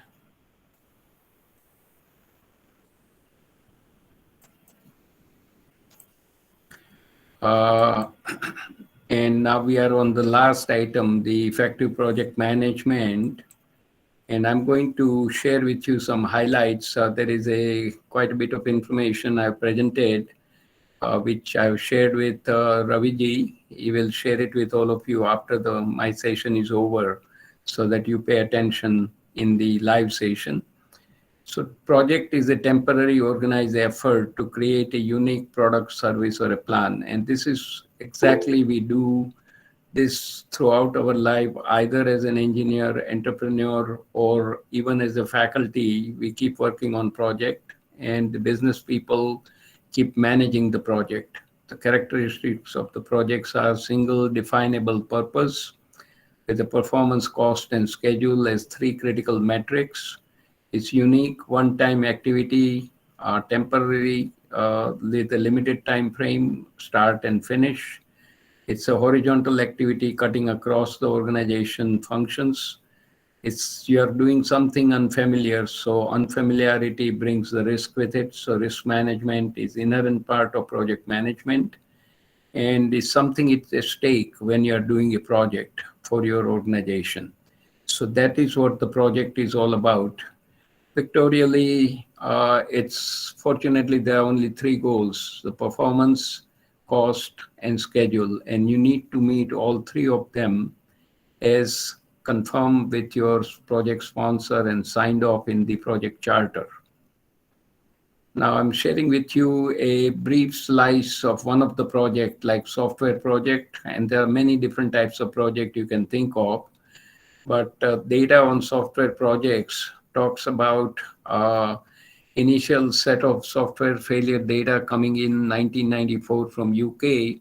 Three key metrics: success means performance, cost, and schedule met 100% as confirmed at the beginning of the project on the charter signed off between project leader and the project sponsor. Fail means project had to be terminated no matter how much extra money you pump in. And challenge means either one, two, or three of the goals have to be restated by opening up, giving more budget, expanding the schedule, or relaxing the performance requirements. 94, 1 out of 6, only 16% were successful. 15 years later, 1 out of 3 were successful. So in general, 25 to 30% of the projects are successful around the world. The rest fail. And when they fail, there is a financial cost associated with it. So during the same time frame with the previous slide, world over, with the GDP of $70 trillion US dollar, the cost of annual IT project failure was 6.2 trillion, about 8% waste. And this is the only one of the many projects when the construction projects fail, roads, bridges, construction sites, building collapse, etc. There is a huge money as well as human resources getting wiped out. People get killed when those bridges fall, roads collapse, etc. Now, I chose the software as an example to show the gravity of the loss due to project failure, because software is now ubiquitous in everything we do. So no matter whether at the home front or at the workplace, software, the computer chip is running most of the things, whether it's a transport or the cooking appliances, washer, dryer, everything runs on a computer and the chip is running it. Now, major causes of project failures quickly: lack of planning or no planning, weak business case. This is very critical. So if you as an entrepreneur are putting together a plan for a new idea, you need to have a charter and a business case to show the value proposition and where it will bring in some unique idea for fruition to earn some money from people who are willing to pay for it. When management is not involved, top management, and not supporting, then it will not be successful, particularly if your project is in line of sight with the strategic direction of your organization. Then you are definitely going to get top management to be involved and supporting, and they will open up resources for you because they care more about the execution of the strategy. Communication, we already talked about, is the lifeblood. Requirements should be complete. You do not involve the user in the project during the lifetime, then it will not be successful. Don't just throw it in the lap of the user at the end. Human behavior is very important. Risk management has to be managed right from the beginning to the end, and then identify what are the major risks. Find out what way you can mitigate those risks and keep controlling any of those risks becoming material and bring the project to a close. Now, in this picture, I'm showing a graveyard of pipeline. Now, substitute any pipe with the project.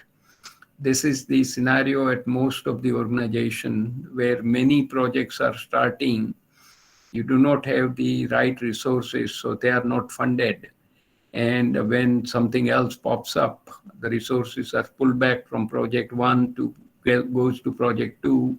Halfway along the line, they are again pulled out and go to work on project 3. So a lot of things are just sitting there helter-skelter.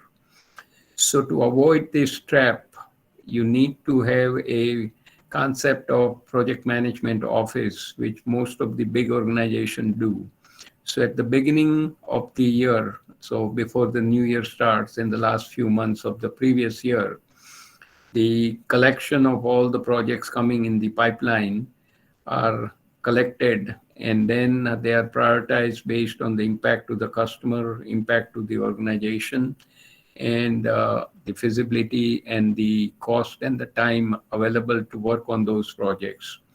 So they get graded on those criteria, and those which sit at the top are the only one get funded with the right people to work on it.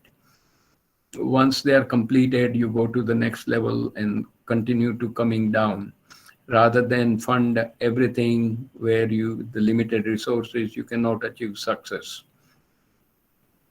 Now, here is another concept called aggregate project plan. So if you do Google search and put Wheelwright and Clark, this article is available. And as a faculty, I'm sure you have a free access to Harvard Business Review as well by signing up.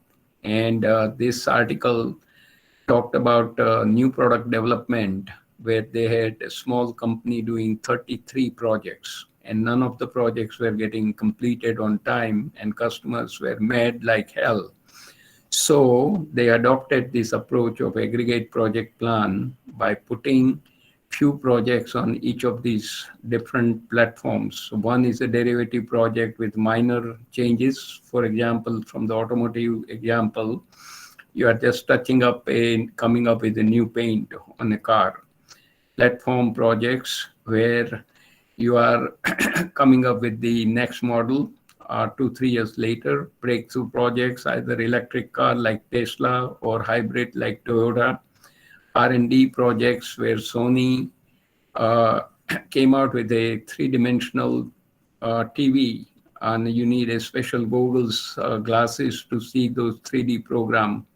Unfortunately, those programs are not in high demand, so they are not broadcasted.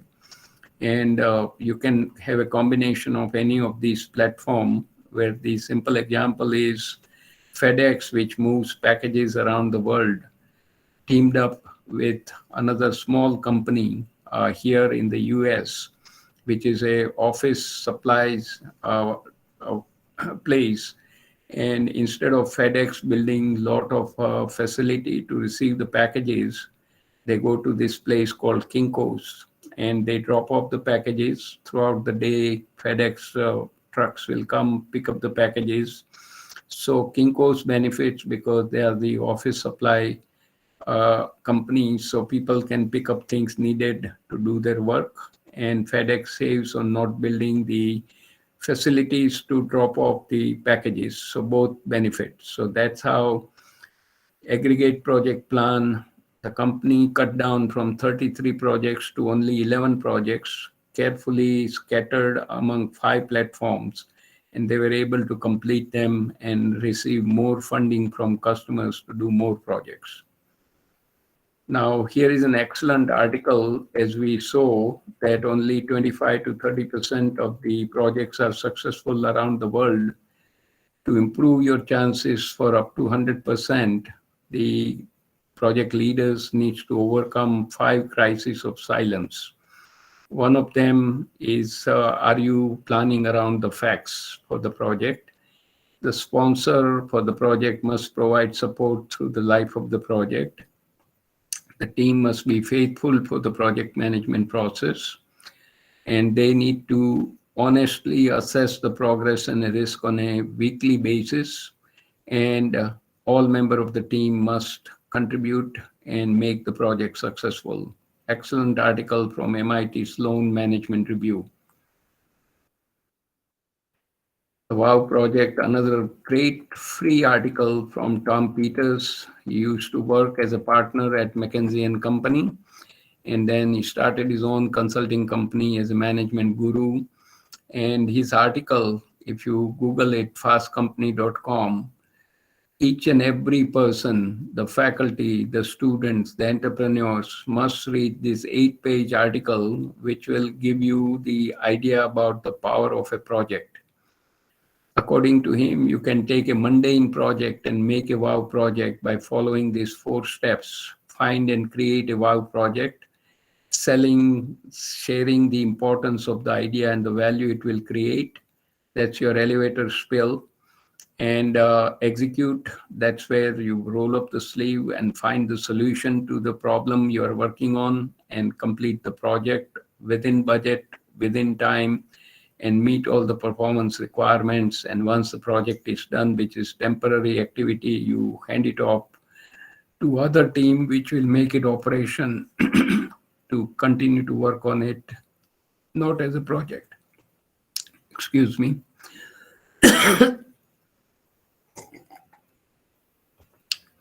Beautiful article. I would highly recommend looking at it, and it's freely available. Just Google search and give it to everyone to read and reflect on it. Project life cycle. One of the way you may be starting slow, get a quick momentum, and then come with a slow finish, or you can take any shape from beginning to the end. Importance of the project charter. Now, I'm not sure that each and every person, like all the faculty, do research, and research is done through a project. How many of you do the project charter? I'm not sure. We'll ask in the chat box. but this is a more like a blueprint. So if you want to build a house, you go to an architect, have a blueprint put together, which will specify exactly what you want in the house or the building. Likewise, for a project, a charter must be created. It's a blueprint to plan and take the actions. It allows you to make fact-based decision making. It will identify all the stakeholders. You work on the vision and mission of your project. It will require the objectives, deliverables, and milestones. It will also identify and prioritize all the risk for the project. It focuses on communication strategy for the project. And when there is a sign off of the charter with the project sponsor and the project leader, the scope is frozen. That means no additional work outside of the whatever is written in the charter will be undertaken. That's the scope. What's inside the charter, that's the scope of the project. So always insist on the project charter.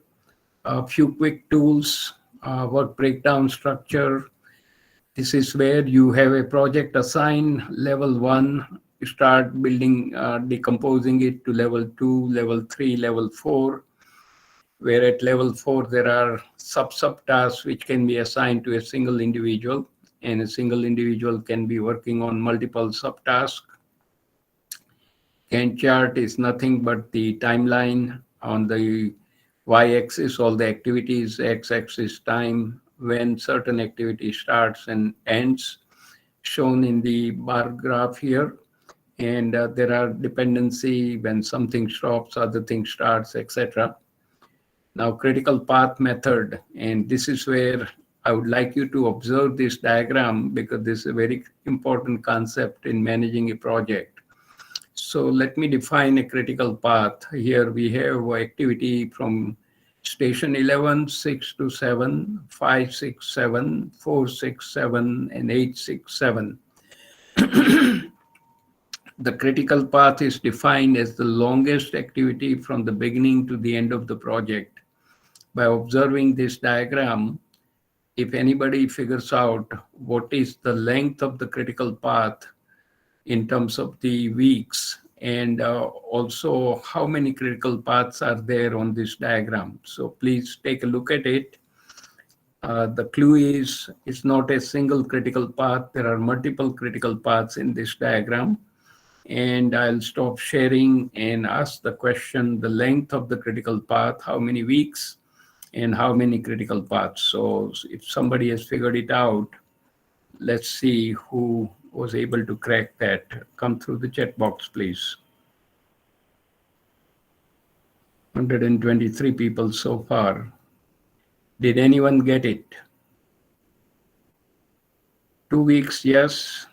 Length of the critical path. 2 weeks is the right answer. Thank you, Raviji. How many critical paths? 3 critical paths. Okay, excellent. You are the coordinator, so you know it.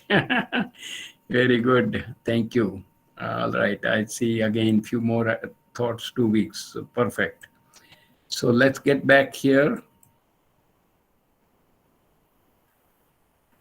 So the 11 to 6 to 7 is not on a critical path. It takes only 1 day. So you can do it on a day 1 of the week or the day 7 of the week and come here. And then there is 1 week to go to the final destination. But 5, 6, and 7, which is 2 weeks, that's on a critical path. 4, 6, 7, that's a critical path, 2 weeks. 8, 6, 7 is on a critical path with a 2 weeks duration. So think of it other way. A critical path is one where there is no slack in the activity, absolutely zero slack. Now, why critical path is important? Because you are assigned a schedule to work with.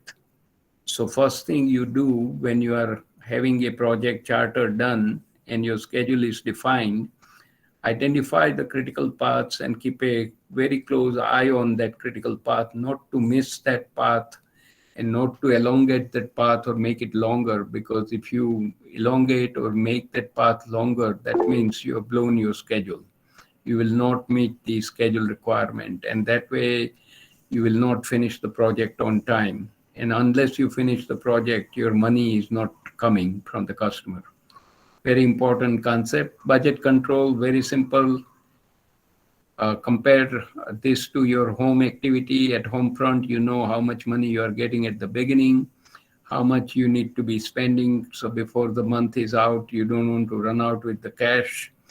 Same thing happens if it's a 6-month duration project. You divide up for the every month how much money you will need based on the activity you need to be completing, and continue to review them on a monthly basis to see whether you are within budget or you are blowing the budget at every instant, every month.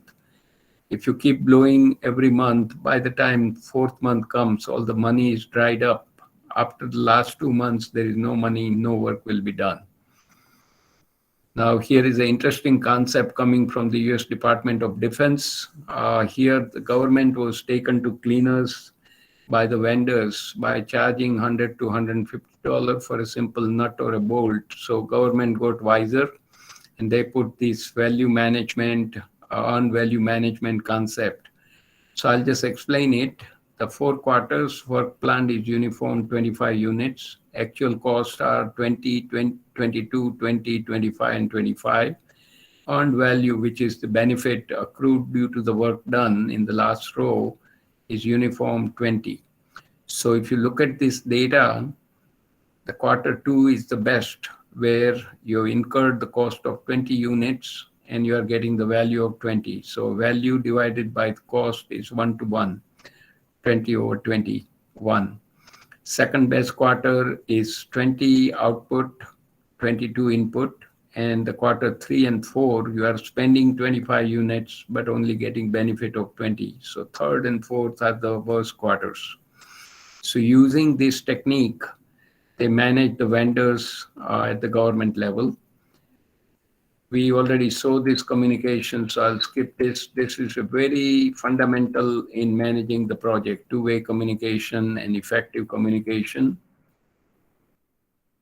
Now, to sum up the project management part, in order to achieve the maximum productivity, you need to think of 4 P's in multiplication, more like electrical circuits in parallel, where planning multiplied by promotion, multiplied by personal touch, multiplied by persistence will give you the final productivity output. So if any one of them goes down, the multiplier also goes down.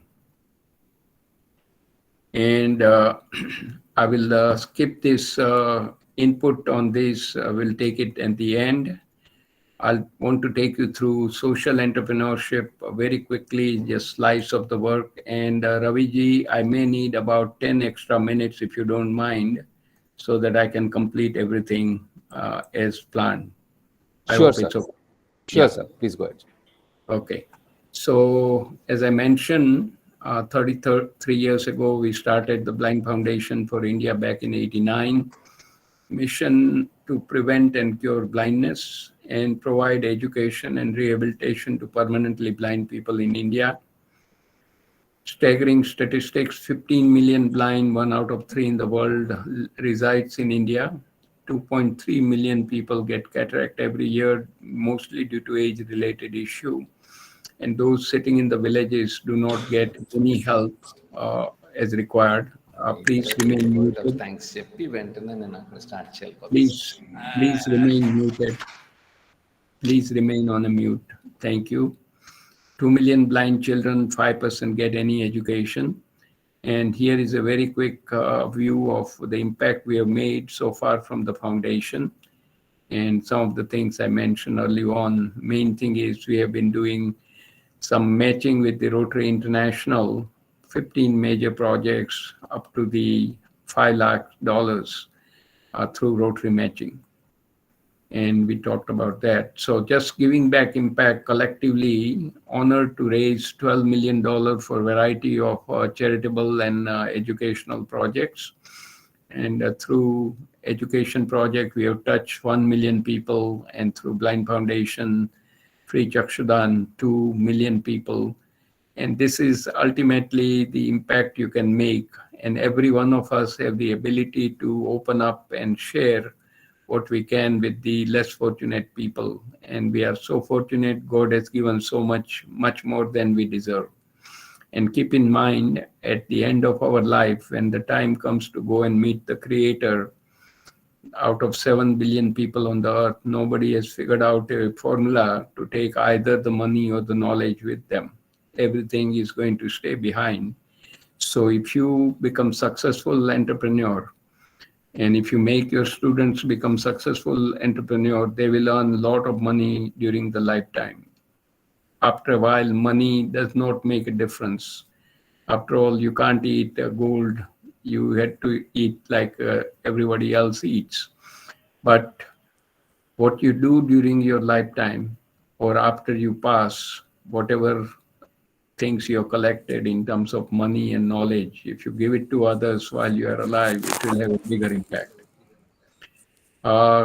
Few closing items by Lou Holtz. Ability is what you are capable of doing. Motivation determines what you do, and attitude determines how well you do it.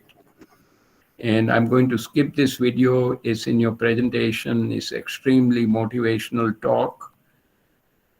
And my recommendations before we take few more comments in the last 5-7 minutes.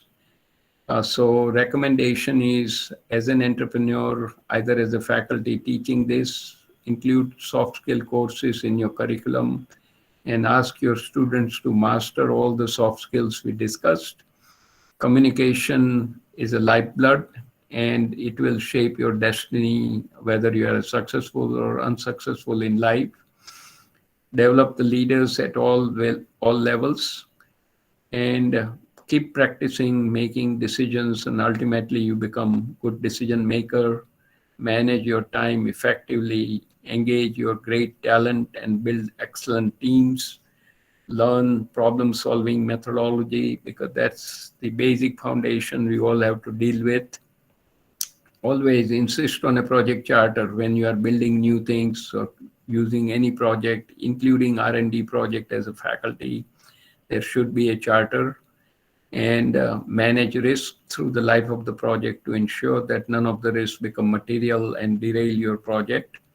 And learn from other successful entrepreneurs and use them as a mentor to help your journey. And once you become successful, mentor others who are upcoming in life and give back to the society for nation building. So I would request all of you to write down 2 key takeaways from this morning's session.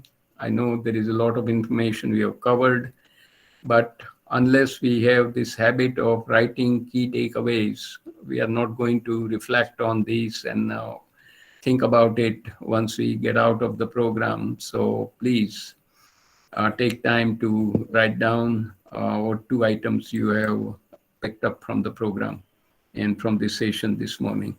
Now, at this point, I'm going to stop sharing. We are back into the chat box. And please share any questions. If you don't have a question, a comment, or at a minimum 1 key takeaway for the entire program, the importance of soft skills for the success of the entrepreneurs. Okay, I keep seeing some input coming in. Give back to society. Keep coming. Okay. Thank you, Dean FHTM, but I'm looking for key takeaway, 3 critical points. Okay. Need to read latest research and insights from the people at the top of the game. Okay. Keep the end in mind. Stephen Covey. Yeah, Fast Company articles. Yep. And there are some excellent resources. And one of my suggestion is, if you are teaching or not teaching project management, make sure at your institute there are project management courses available. Develop some good templates and give it to your students so they learn how to do the project successfully, rather than sort of shoot in the dark and do something and they get frustrated. And that's what I keep hearing from a lot of students. But they want to work with the faculty. Faculty doesn't have time. So they do not give any good mentoring or any resources to the students most of them are good, so they will figure it out themselves, but that's not the right way. Serve the society, serve the humanity. Okay, couple more, and then we will have the coordinator Raviji to close in, because I've already taken some extra time, so I don't want to overstep my time and whatever is allocated to me. One last comment. Yeah, team management. Okay, thank you. I'm going to close the chat box. Back to you, Raviji. You can do the closing, please. Thank you, sir. So a very wonderful presentation.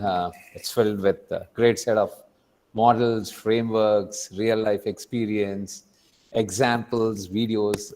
Especially, we could see your vast experience and knowledge gained over nearly half a decade. That's enormous. Your exposure to various cultures, countries, industry, large organizations, academic institutions, governments, social enterprises, many more, all summarized in a very short time of 2 hours, sir. You have really summarized the need for effective communication, listening skills, how to lead from the front, take right decisions at the right time, managing time well, plan and then execute it right, smart goal setting, playing to your strengths and the need to finding the strengths in your team and use it well, importance of creativity in a team setting, how to overcome the dysfunctions of a team, managing projects right, all this towards creation of a successful entrepreneurs, and sort of very well organized, extremely well planned. We could see the great orator in you. And I think you're a person we need to look up for what we would like to accomplish in life, sir. 125 plus people were on the call today. I'm sure would have thoroughly learned with a lot of introspection of where we are, what we need to do in life. And it's just not doing something for ourselves, but what is it that we need to do for the society around us. A wonderful session. Thank you. Right into the midnight of your time, right from Chicago. Thanks for logging in and then enlightening us, sir. Yeah, so regards and pranamams to you, and namaste, sir, and Jai Hind, sir. Okay, thank you so much, Raviji, for your kind words. And I hope all the people who are listening in and others will get the copy of the presentation, those who have signed in but not attending, is do something meaningful for yourself, for your family, for your community, and for the nation. And as a faculty, we have an obligation to train the next generation of leaders. And if we do our job well, with a lot of responsibility given on our shoulder, I think we'll make a big difference. And that's what I am hoping, that AICTE, Atal Academy has spent a lot of resources and effort to empower everybody to learn something new in the emerging area, and then deploy those new learnings at the institute you are dealing with and empower your students.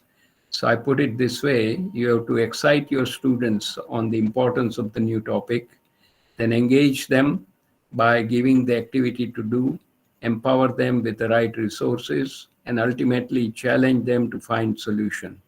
You don't have to give out solution to your students as a faculty. That's not our role. Our role is to excite, engage, and empower them. If we do that well and challenge them at the end, you are doing your job right. So I wish all of you a lot of luck. And once again, thank you, Raviji, for your kindness to be part of this program. And you've put together a wonderful FDP. So congratulations to you, and congratulations to all the attendees who will benefit from this great program you put together. So with that, thank you. Thank you, and sir. I'm signing off. Good night. Good Thank day you, to sir. all. Yeah, good night and Jai Hind, sir. Thank you. Thank you. Thank you. Bye. Bye. Okay. Yeah. You want to speak up? Yeah, go ahead.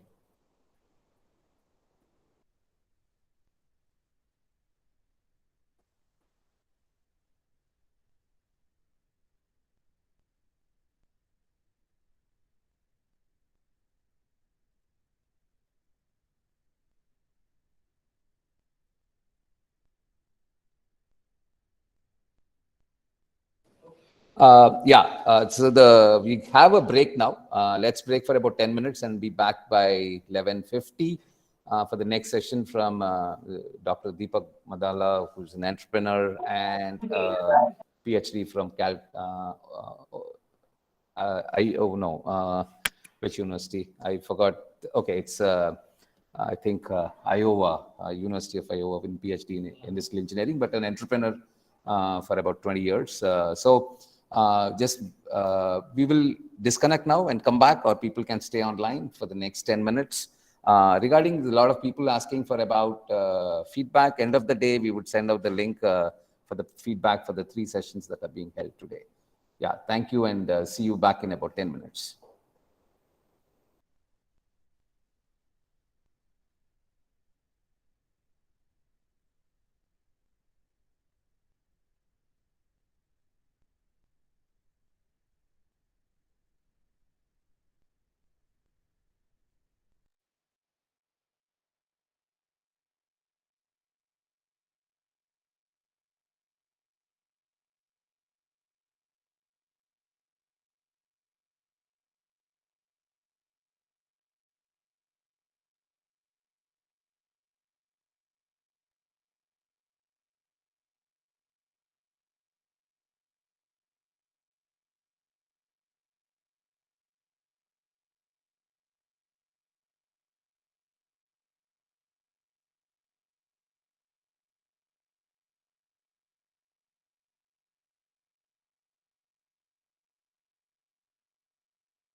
Good morning, sir. Welcome. Welcome to today's session. We'll start the session in 5 minutes. Okay.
Hello, everyone. Good morning and welcome to the second session of the day for the Entrepreneurship Development Program. I myself, Ravichandra, I'm super excited as you are about all the conversations we are going to have today.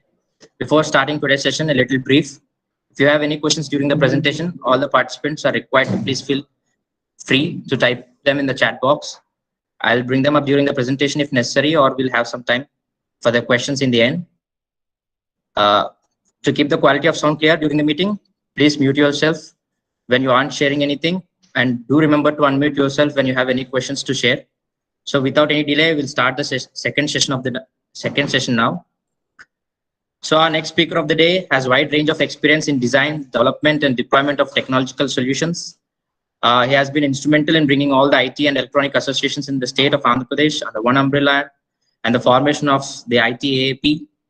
He has also obtained a PhD from the University of Oklahoma and in industrial engineering, and has been actively engaging with the industry, state, academia, and the growth of IT companies in AP.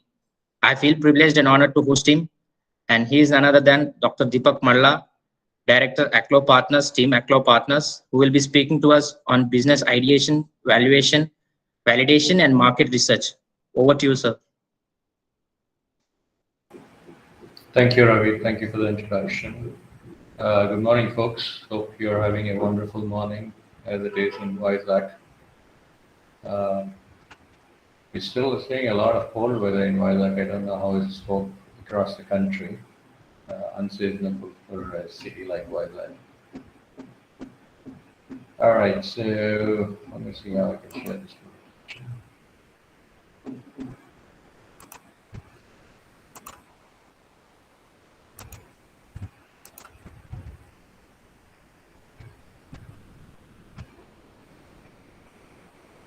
Okay. So this is, as Ravi said, this is session 2. We are going to touch upon the business ideation, validation, and market research.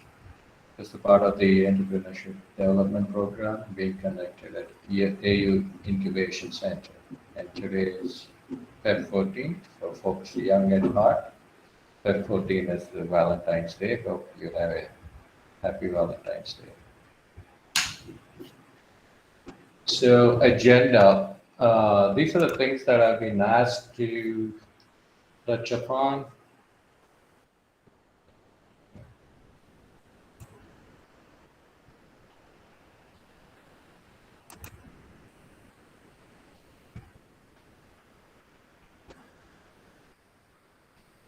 Okay. So we're going to look at how do you go about generating ideas, and once you have a bunch of ideas, how are you going to evaluate them so you cut down on the number of ideas that you want to take down to the next step. And as you go along, how do you document the idea and then figure out what's the best market to test your idea? How do you go about doing market research? How do you use MVP? Build your product before you really deploy it to the entire market that you're addressing, and then some smart ways of selling your product before you even build it. So step 1, let's start at idea generation, which is ideation. Ideation, the word has been in use for a while now. I think it's an amalgamation of idea and creation. That's how they got ideation. So some start facts to begin with. Nothing like, start facts to jog us up or get us out of the bed or, shock us. So 9 out of 10 startup that fail, the failure reason is, they focused on the wrong problem to solve.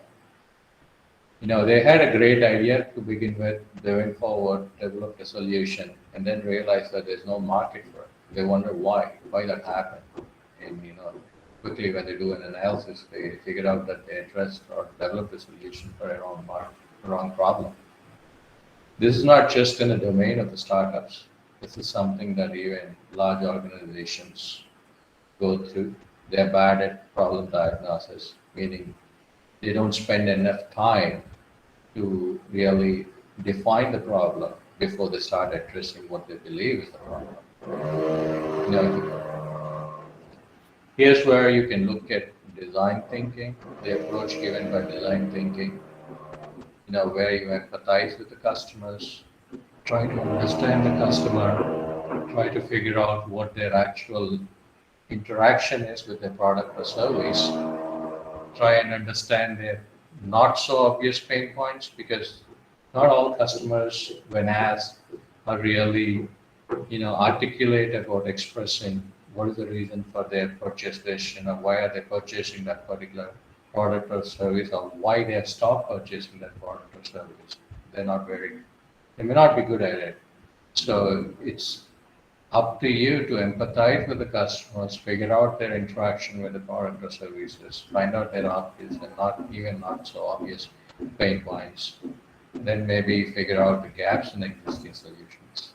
So this is an approach that you should be aware of when you start your idea generation exercises.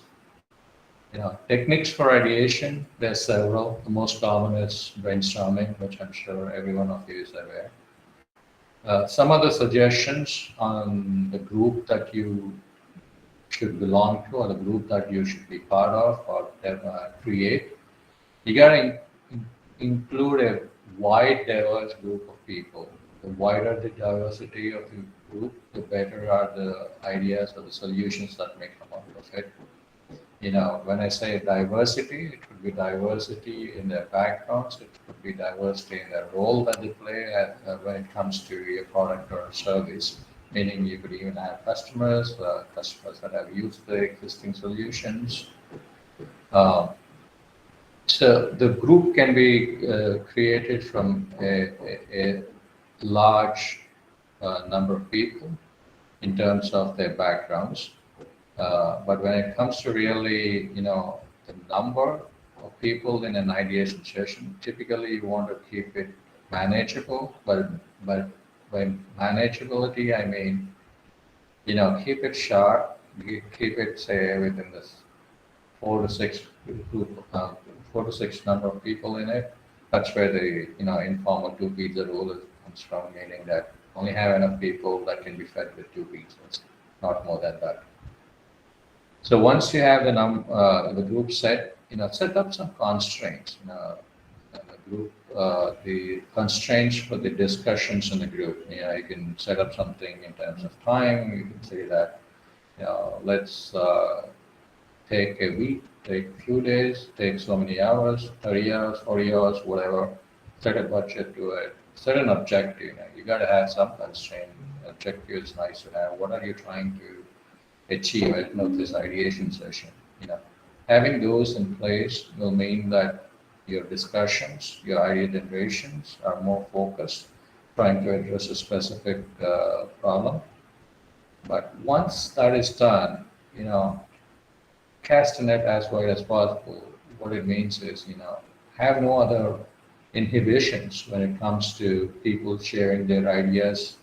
Have no restrictions on it. Just be bound by the boundaries that you've already set up. Some ways of doing idea generations, popular is storyboarding. If people are good at drawing pictures, stick figures, whatever, you develop a visual story related to the problem or situation, so people can, it's easy to imagine your solutions or your problems when you picturize them. It's not necessary that everybody is good at storyboarding, so it's just a method used by some folks. Some of you may be familiar if you develop applications. It's a common methodology used when you want to develop a UX in a particular problem or a particular web app or a hybrid app. Another popular method which I would suggest is mind mapping.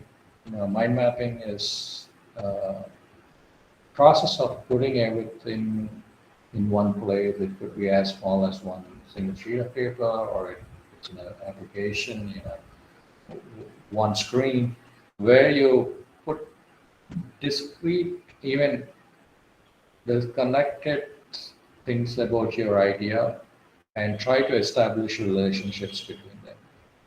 And in a moment, I'll share a picture with you where they talked about using mind mapping. The reason I would suggest mind mapping is, this approach gives you the ability to not lose pieces of information as the idea is being generated. Maybe at the beginning, you would not have a place to put these, disjointed bits and pieces of information that is being generated in a clean flow diagram way. But mind map gives you the ability to just record them all and then establish the relationship later, or then recreate and review the relationship later. So here's an example. This is a problem that everybody faces today, right? How do you focus in today's age, the age of distraction, where you got information coming in from so many different directions? Now, what this mind map did here is, put in all the things that you could possibly do, possibly run into in terms of problems, in terms of, approaches, everything in the single mind map. So hopefully everything that you run into is somewhere in this mind map. If there is not, then you find a place for it when you run across it. This is something that will help you good even later on when you develop a solution for your startup, for a problem that you want to address. It's nice to come back to mind map and say, hey, did I even consider that problem at that time? How did I miss that? Maybe I should go back to my mind map and put that in there. And it's a nice simple representation of the problem you're trying to address, along with the solutions and the approaches on how to address it. So this is something that I believe every entrepreneur would go through, is they have these solutions coming across in their mind and they just don't know how to, systematically put it down in a workflow. So the next step is you have a bunch of ideas. You can go forward with all of them. You want to reduce the set of ideas that you want to go forward. So this is where you evaluate your idea. So if you have already defined certain objectives to your ideation session or idea generation session, you can just apply those, look at the objective and see if any of these ideas meet it or don't meet it. So that's a simple pass-fail test. So if they don't meet the objective, you just drop them and move forward. Another simple evaluation is just ranking, comparison by a number of people. It could be people within the idea generation group, it could be people that are stakeholders, it could be customers. Just ask them to rank your ideas and, pick the top 5 or top 7 or top 3 or whatever you want to move forward with. An additional thing you could do is you can give weightages to the response given by the respondents, meaning customers may have a little higher weightage, stakeholders will have even higher weightage, and people who are part of the ideation may have a specific weightage. So end of the day, when they rank, you get a weighted average ranking. And then you can pick the top 3 or top 5, depending on the number that you want to move forward. Another simple way, particularly used in organizations, is the idea generation session to supply solutions to a particular problem. So you want to really gauge which one is a good one to go forward. You can always ask the people on, choose the solution to go forward with. Typically, if you don't see any interest for a particular solution, it means that people either don't believe in it enough to take up the idea. So it's an automatic, drop out from the list of ideas that you want to go forward with. So that's one. Similarly, if it needs a substantial amount of funding, you can run it by the people who fund it within the organization and see if it's going to have any takers. So that's one other way that you can evaluate an idea. You can also have a formal assessment on multiple criteria, such as return on investment, funding interest from potential investors or even the founders, the time it takes to the market, etc. So you can choose any criteria that you feel is appropriate in evaluating an idea. Let me show you an example of what was done by a group here in Vizag when they were approached with investment opportunities from different sectors. So, they got pitches from, say, the corporate support service sector, the training sector, and then there was a firm which was up for acquisition. They had, interest from healthcare and insurance, and then a whole bunch of mobile applications in the social media space, and then somebody who pitched in a credit and investment advice. So these were the, these ideas that were generated or ideas that needed evaluated. So this group picked a criteria such as scalability of the idea, the market size that it is addressing, return on investment, how technology enabled that particular solution is, launch time to the market, barriers to entry, novelty of the idea, niche, competency match by competency, meaning if the partners in the group had the similar competencies, the size of investment, the risk associated, and beneficial to Vizag, and then the whole value creation to it. So they created the criteria, and then there's a set of ideas up there on the top, and each one of the partners in this group, just rank them. I have scores of one single partner, and I think on the first one I got 2 of them. So there were 6 partners, so they all they heard the pictures of all these ideas. They then just ended up ranking all these ideas on these criteria. And they came up with a composite score and they picked the top 6 and then moved forward to the next step with those startup ideas. Something else that they already did once they narrowed down the list is, bring it down to a simpler valuation where the ideas were in these categories. They looked at investment amount, the kind of amount that's required to be invested by them, the return on investment, and the risk associated with it. So here it's easier to juggle which one to go forward with. If your objective is to minimize investment, then you'll probably choose something low, and then see whether you have a high ROI and a low risk, which is what you're getting with the first idea. So this is a more manageable table where you could talk across and figure out, okay, I don't mind higher investment, my appetite for investment is higher, but my risk level is low. I don't mind even a medium ROI. So you can juggle those criteria across the startup ideas that you have and pick one. So these are real examples done by this investment group.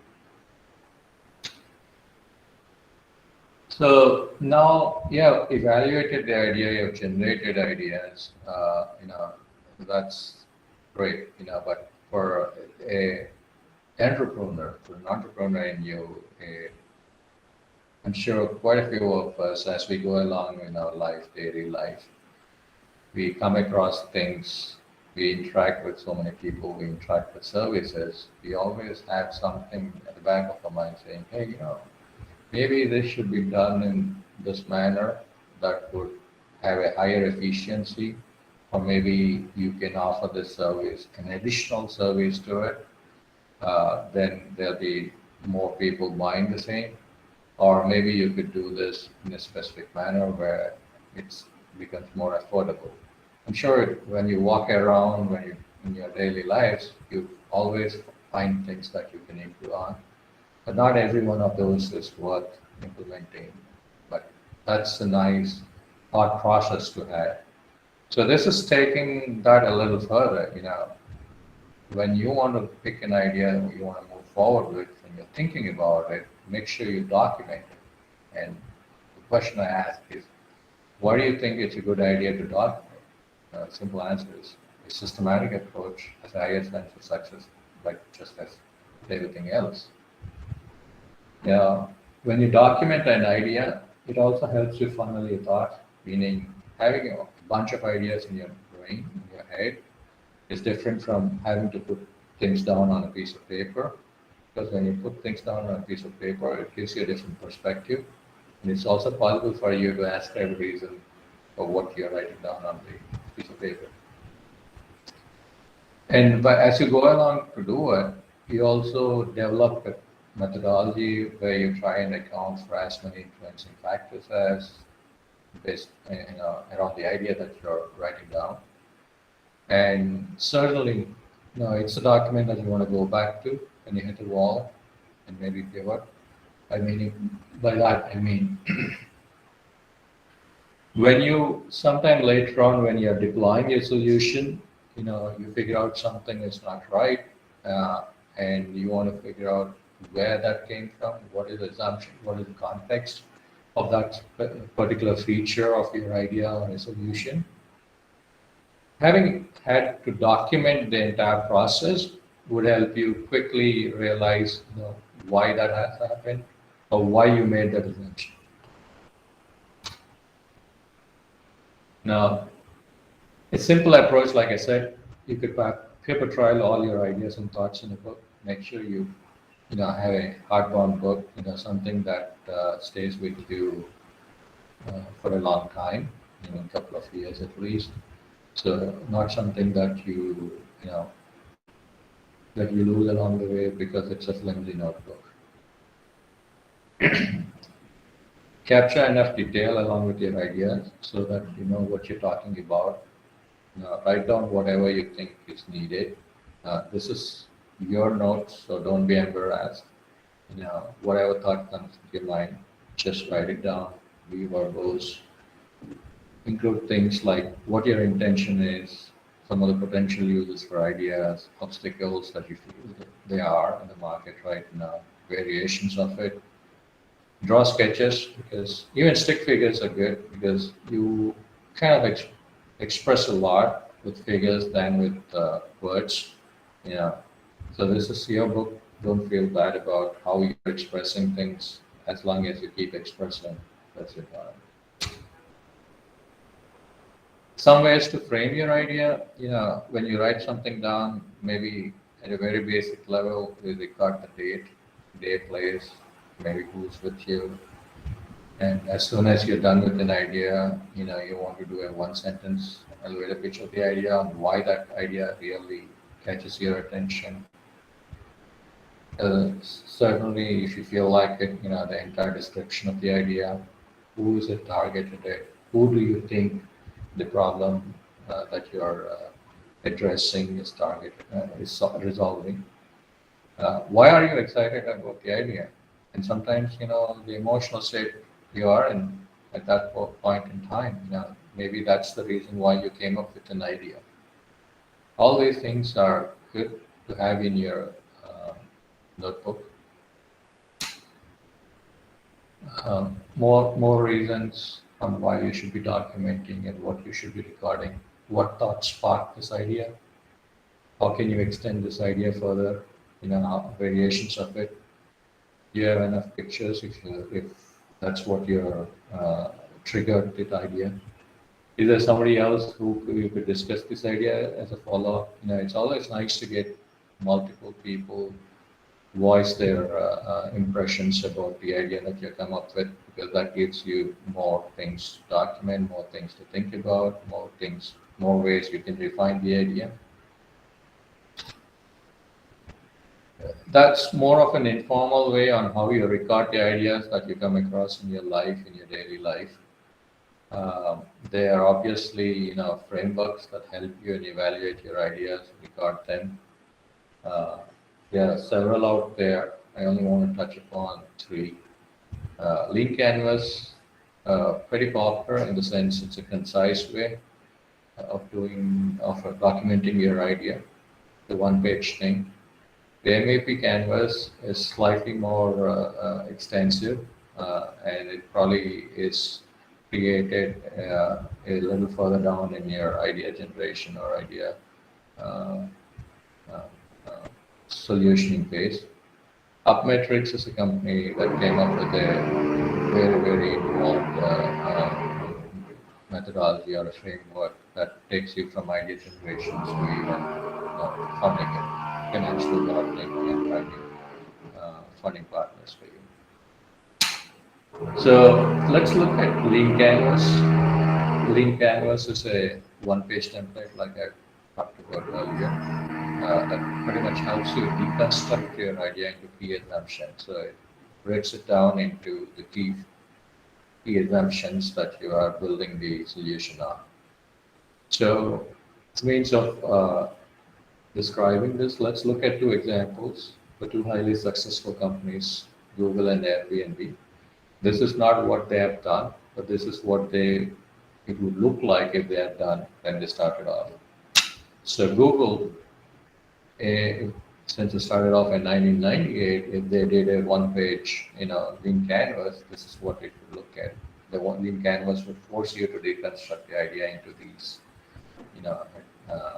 these sections. So the problem at that stage Google identified was the search results were irrelevant. It was hard finding what you're searching for, and the solutions being offered at that stage were by Alta Vista, Yahoo, and Excite. These were the search engines in 1998. The solution that Google was proposing was to develop a technology that would allow users to search and find relevant content, meaning the search would elicit responses which were more relevant to the user than it was at that particular point in time.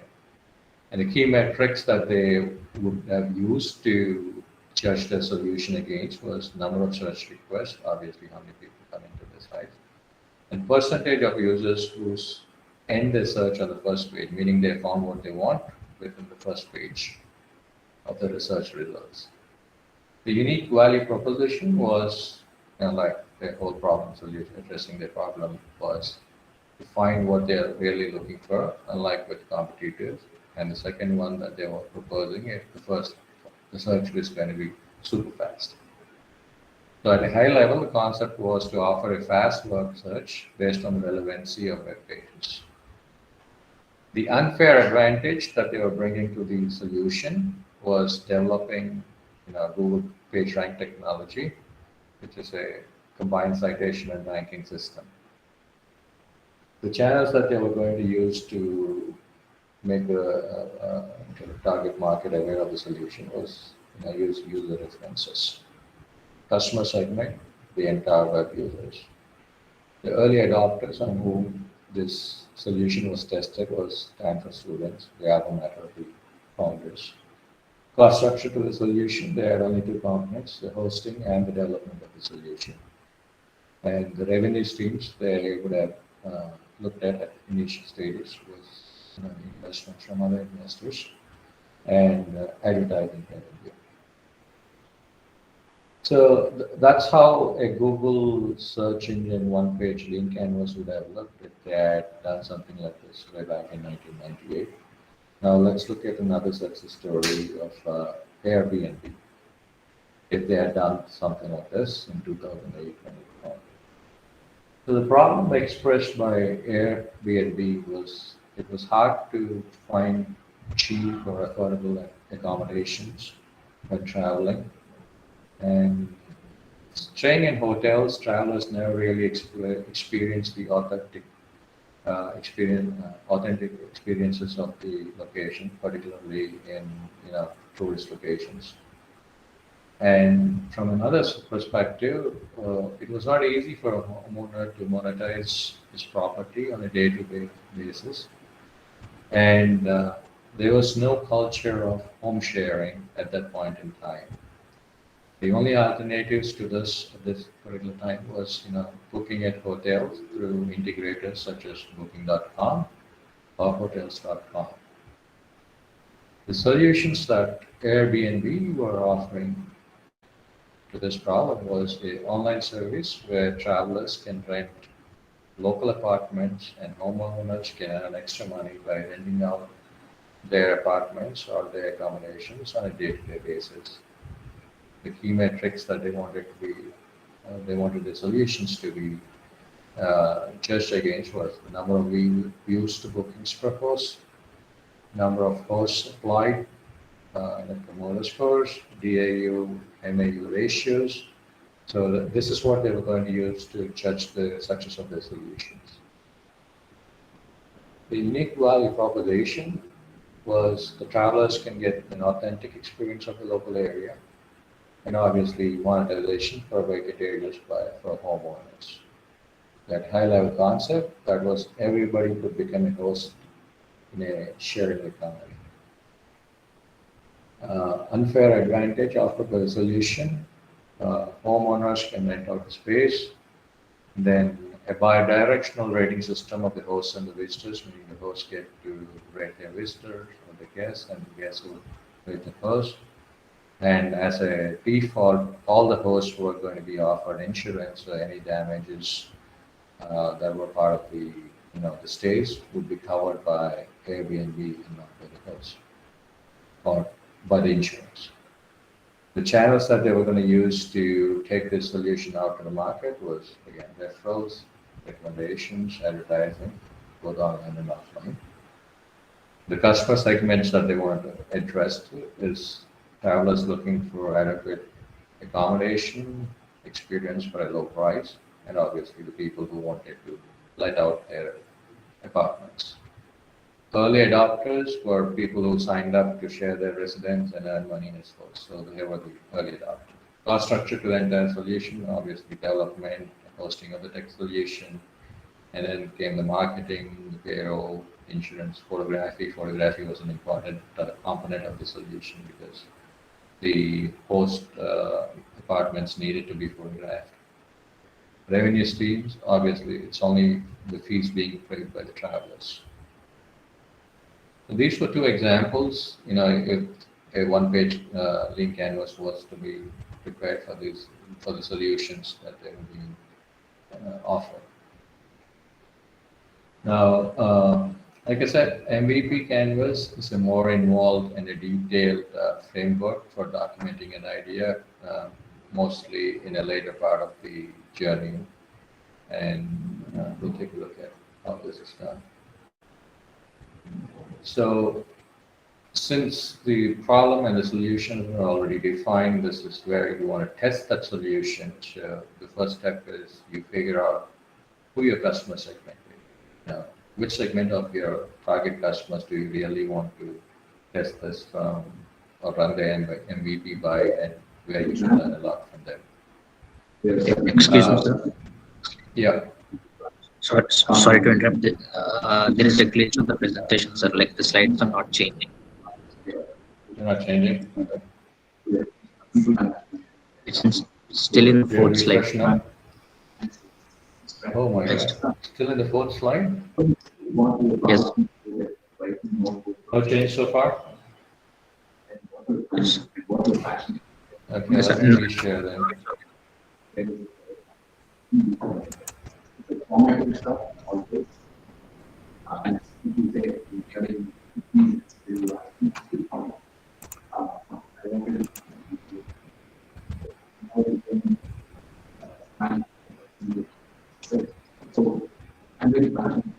Has it changed now?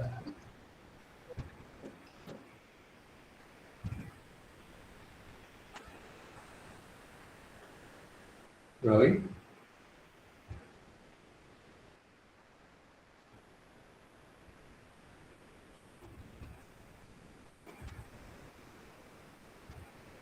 Can someone confirm that the pages are changing now? Yes, sir. It's changing. Okay.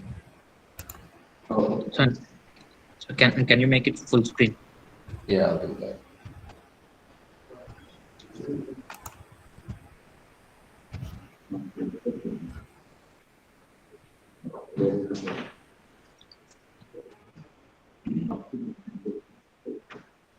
So here I am. I apologize. I appreciate it if somebody brought my attention much earlier than this. But if you had any questions based on what I was talking about, maybe I can go back to specific slides and we can take another look at that. Okay. I was talking about MVP canvas here. So, this is something that you would undertake once you have a solution that you want to move forward with. This is something that you want to test before you offer your solutions to the wide market. So at this stage, it's important for you to find out your target segment, your target customer within the customer segments that you want to address with your solution.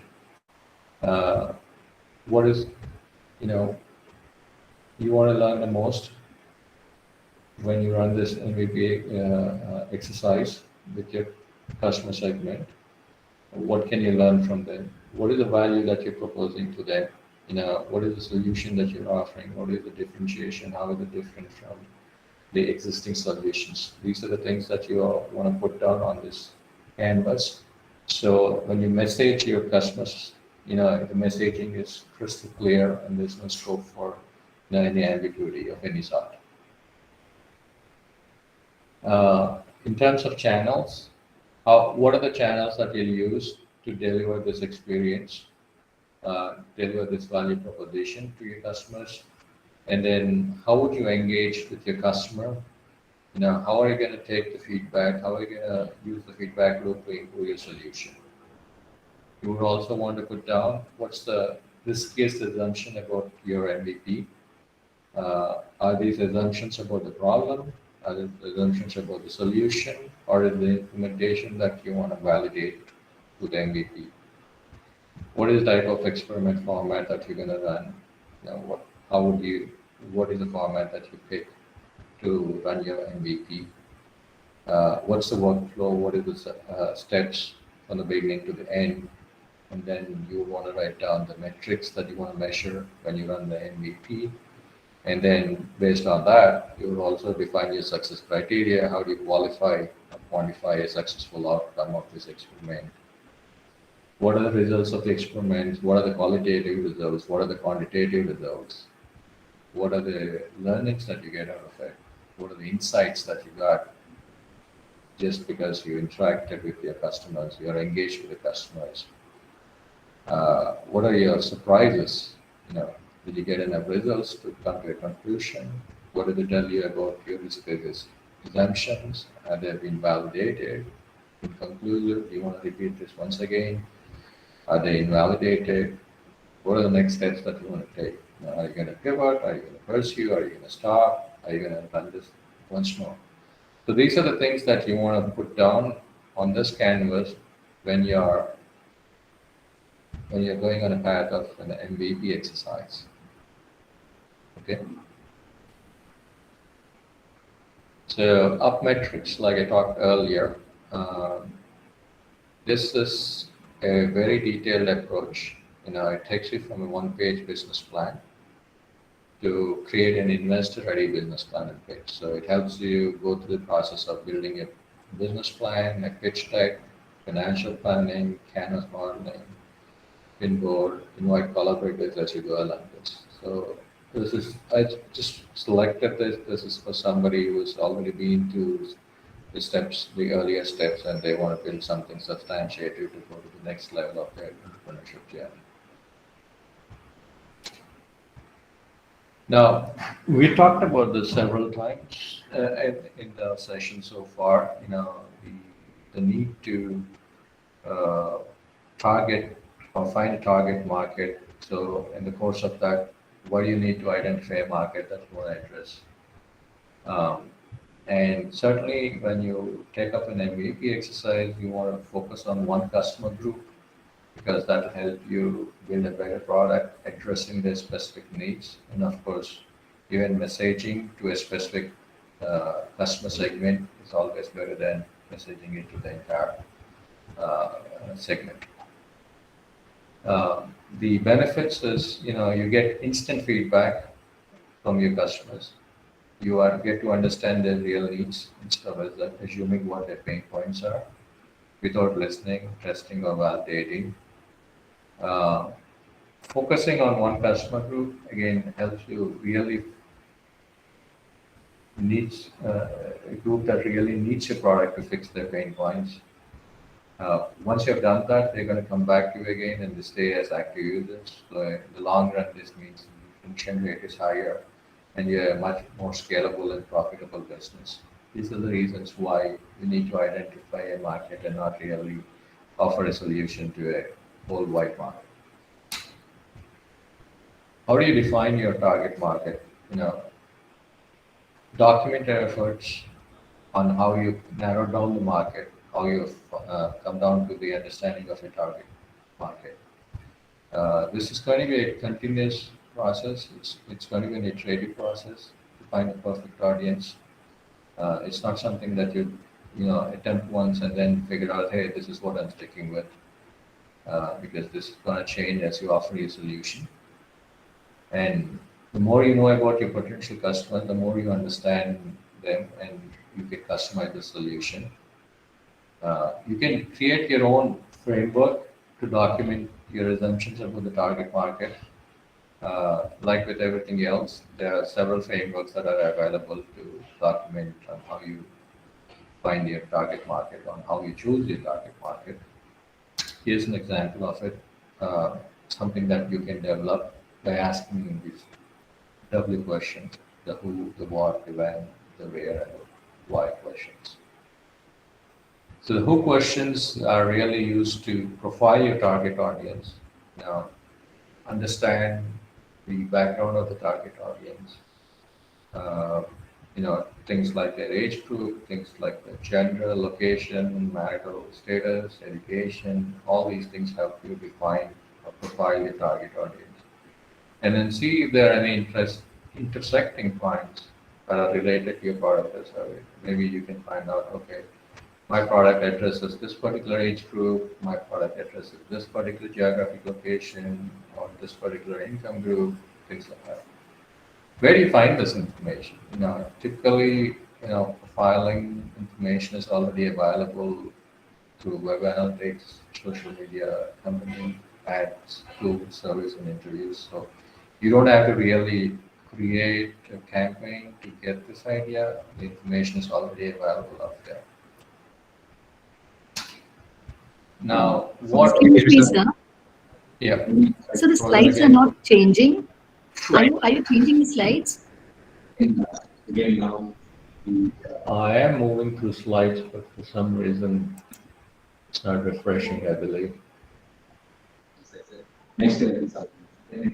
So it's something that you not have Let me try something else now. you can build the structure. It's a bad one.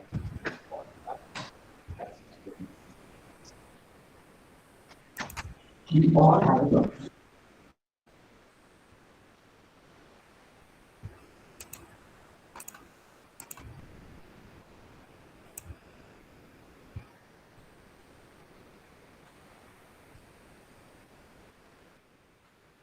Are they moving now? Sir. Yes, sir.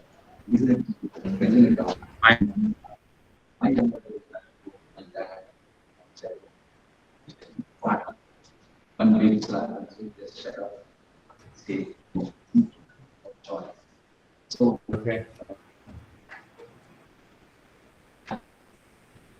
So the second W question that you use to identify a market, this is part of the framework I was talking about, 5 Ws. What are the problems and needs that your potential customers experience, and what are the problems and needs that your product and service will be solving or satisfying? This is the information that you want to gather when you ask the what question. Okay, so let's move on to the next W question. A little more about what are the frustrations that your customers are facing? Are they frustrated because of the process? Are they frustrated because of the pricing? Or is it just that the solution causes more problems? What are their purchasing motivations? What motivates them to purchase that particular solution versus their competitors? What are the potential factors that make a purchase? Are there any individual or corporate goals that might affect the purchasing process? By that, I'll bring your attention to corporate goals at times that support purchasing from certain sections of the society. So is that something that you need to consider when you develop a solution or when you address a particular problem? So the next step here is when. When is your product or service purchased by your customer? Is it seasonal? Is it just-in-time purchasing? Asking these questions to your customers might improve your product and marketing strategy, because that will determine when you want to market your strategy, when you want to bring it to the market. Questions that help you determine when the customers start looking for solutions, what is the best time and season to approach your customers. Classic example is we just went through a huge purchasing season during December and January when the whole Christmas, New Year, and the Sankranti festival season has a lot of retail segment purchases happening. So is a product or service related to that? Now, when people want to hold off their purchases for the season, maybe a couple of months prior to the seasons also you will not have any sales. Maybe that's the time your customers are determining what to buy during the festival season. So maybe if you want to catch their attention, that's the time to bring it to them saying that, hey, here's a new and improved solution that you're normally used to. Then you catch their attention, and when they're ready to make a purchasing decision, they can recall your product or service. Similarly, is there a particular time of the day or time of the month or season that we talked about that they make their purchasing decisions? Most of the data these days show that online purchasing is certainly higher later in the night when people probably get some free time or free, me time to make these purchases. The next W is, where are your potential customers looking for solutions? Are they searching on search engines? Are they using search engines? Are they using social media platforms? Are they going through forms, using messaging apps, WhatsApp? You get a lot of suggestions here, a lot of promotions going on in messaging apps, which may or may not be used to finalize their purchase or purchase. Once you finalize your purchase, the choice of a shopping platform may also be influenced by information that a customer is exposed to through any of these channels. Where do the customers learn about new products and services? Is it search engines? Is it social media platforms? If that's the answer that you get, then pick the one that has the most. Where do they start doing research? Sometimes you research online and therefore purchase in a physical store. So that's something that you want to figure out. If you are trying to offer your solution, maybe you got to make it available for an online search engine. But when you are trying to make a product available for purchase, people are probably more comfortable buying it offline in a physical store. So those are some of the questions or answers that you're going to get when you ask the where question. So the most important W is the why. Things. Next.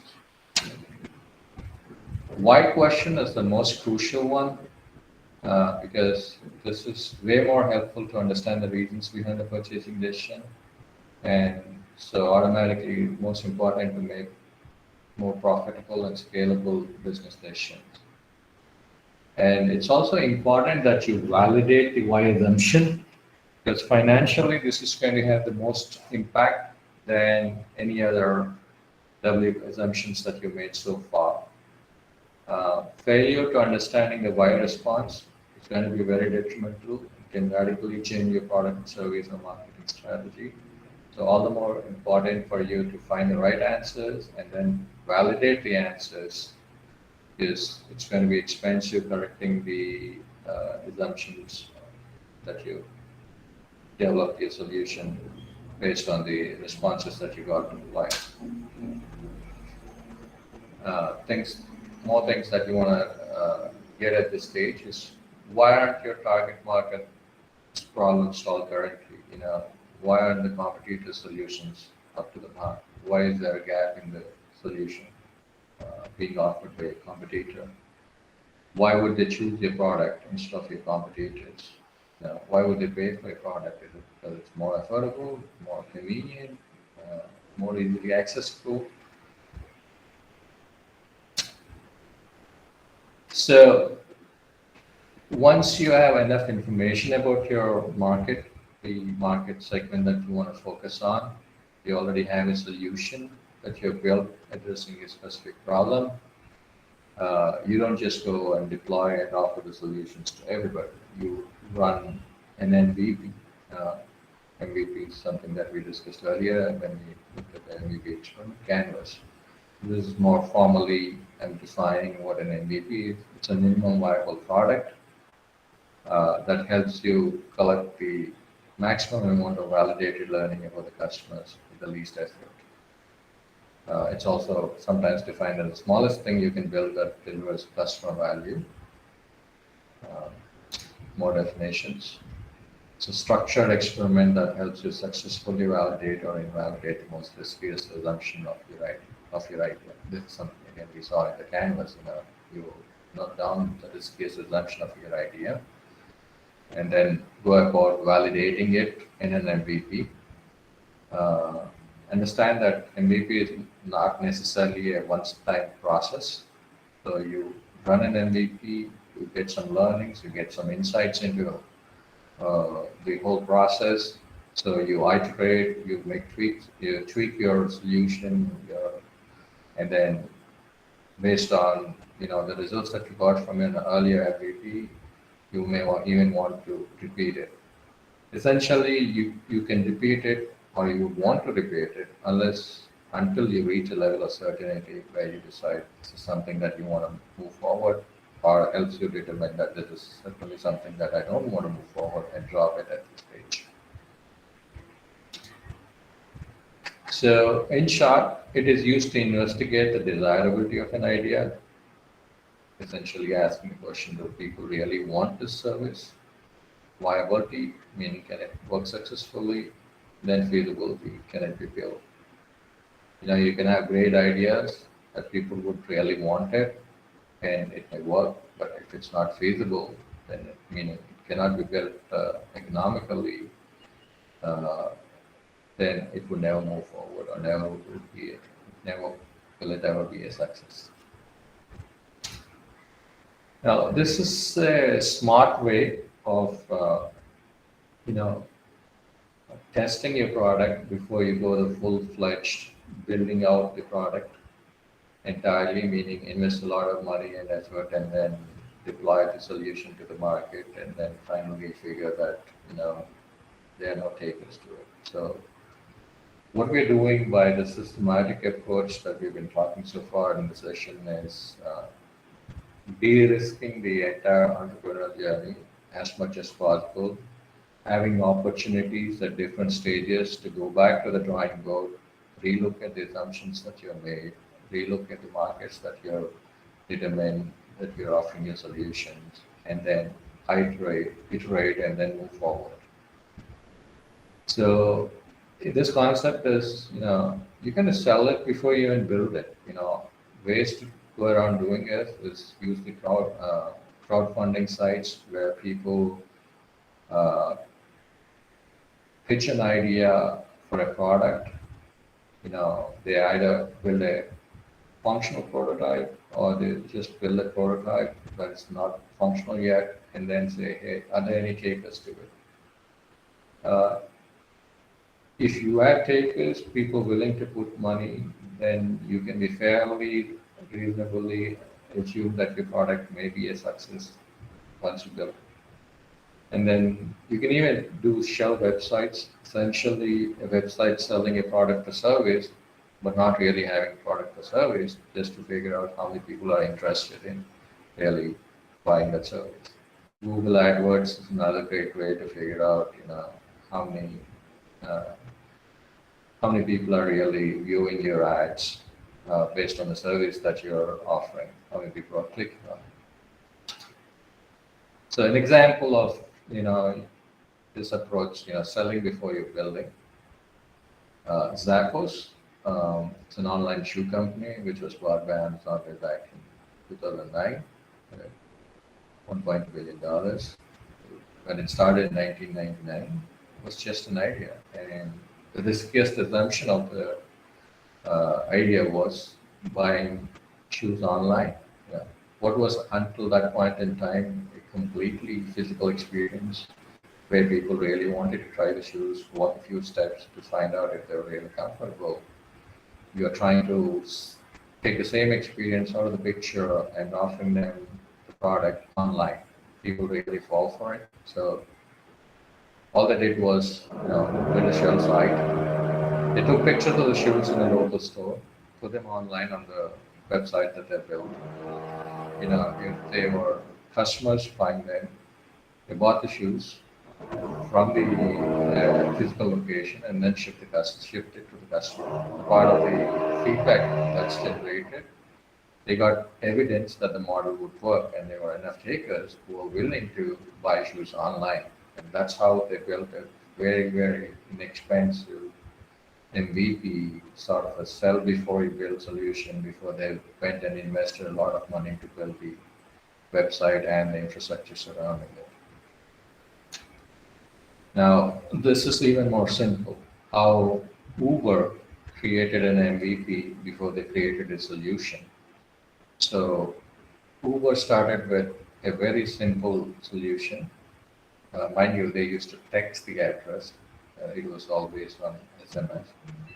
So if you needed a Uber service, you would test a pickup address and the city that you're located in. Uber would respond to you with a text message asking you to confirm your location. And then if everything's good, so you just respond with a yes to confirm. And then Uber would, in the background, meaning people in the background, it's not a technological solution as at this point in time, they would locate a car and text back with an estimated arrival time, usually within 5 to 10 minutes, to the customer. And the customer would get a text message when the driver arrives and the car's arrived. You take the ride and then you get off at your destination. There's no more need to interact with the driver or Uber at this point in time. You get off. Since Uber already had your credit card information on the file, your payment is automatic. The other workflow would be cancel the ride. So if you wanted to cancel a driver who's already en route, you text cancel. They add a limitation of you cancel within 2 minutes to avoid a dollar spend cancellation. So this was the very bare bones MVP that Uber tested before they started building the solution. So what I'm trying to focus your attention is even the most successful companies out there probably started pretty small, being very smart, not spending a lot of money to test the solution before they really went and built a huge solution that cost them a lot of money. So takeaways, end of the session, use mind mapping as much as possible when you're in your idea generation phase or even at a later stage, because the entire entrepreneurship journey is kind of iterative thing. Idea evaluation, you can use simple ranking, weighted average ranking, gauge the interest of people who want to build it, who want to fund it. That's a quick and easy way of finding out which ideas will work and which won't. Documentation of an idea, use a simple book, or you can go the frameworks ways once you have enough data. You can use the lean canvas, you can use the MVP canvas at an appropriate time. Identification of the market, you can use, ask your own set of questions, or like I talked about here in session, you can use the 5 Ws. Find out the assumptions, and then validate your assumptions with an MVP. Here's where the MVP canvas framework would help you. Sell before build. Use websites, use AdWords, whatever. A low-cost way of testing a solution. And the most important thing for every entrepreneur to remember is you got 3 actions.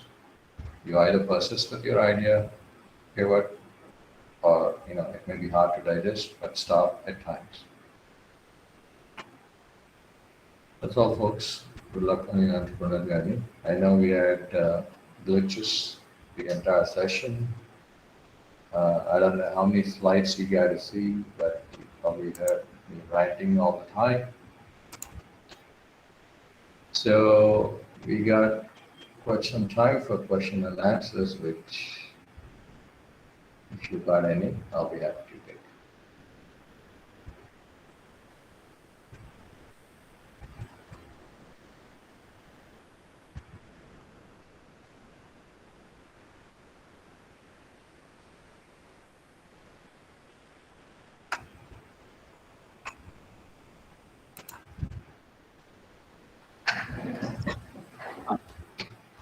Indian.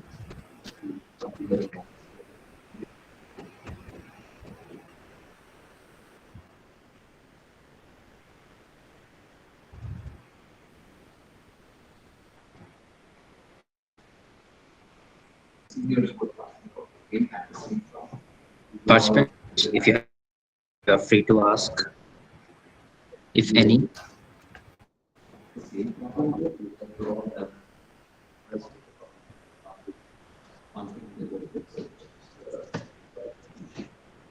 And then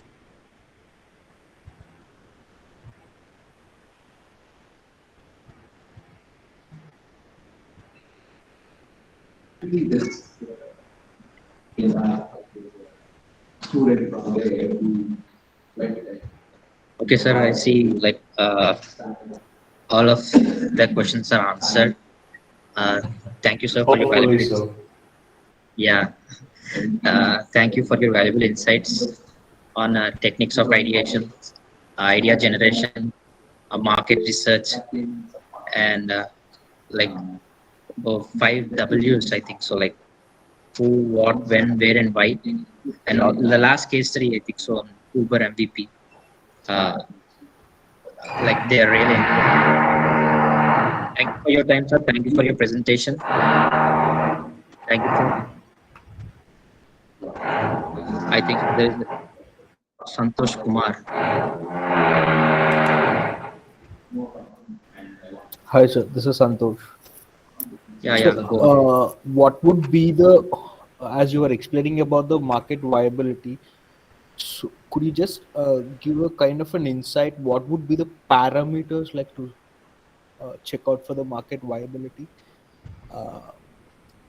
Apart from like irrespective of technological or it might be any kind of a business. So, what would be the a few parameters? Like, how does it work?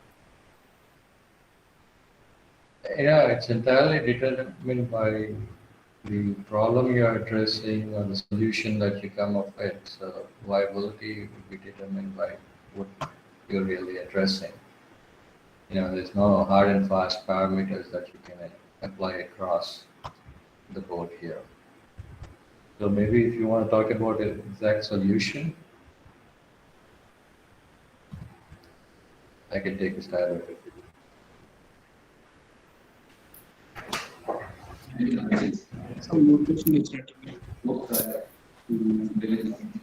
So there's one more question. Like, what exactly validation means for in terms of business?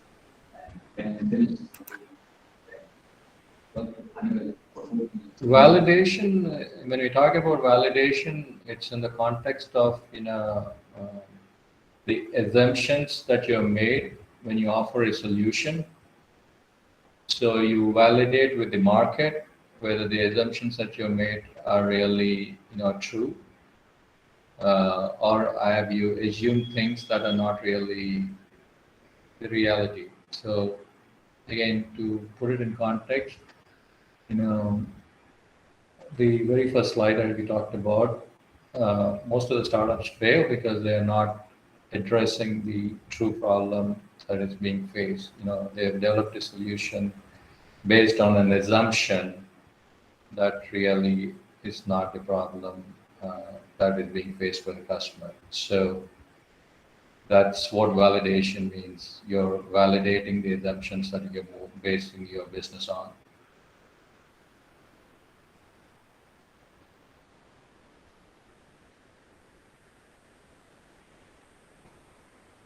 I'm just seeing all the in-call messages now. Really apologize. Looks like several people made some comments here about the slides, having problem with the slides. So when I went full screen, I don't get to see these messages. That's the reason I couldn't react faster than that. It was not really ignoring you folks.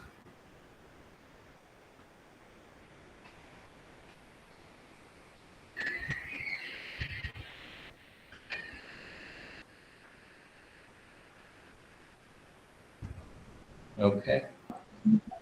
Okay, sir. All right. Okay, thank you, sir. Thank you, folks. Hope you have a great rest of the day. Thank you for putting up with me through a glitchy presentation. Thank you, sir. Take care. Bye-bye.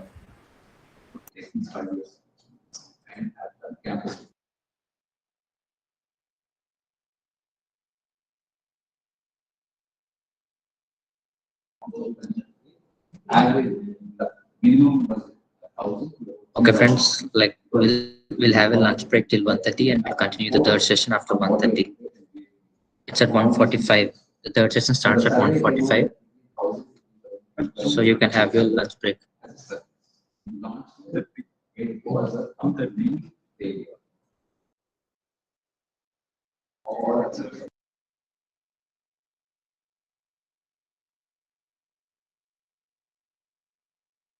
then we had Sorry, the lunch. Third session will resume at 2:30. There's a small correction. The third session will resume at 2:30. Yeah, it's 2:30.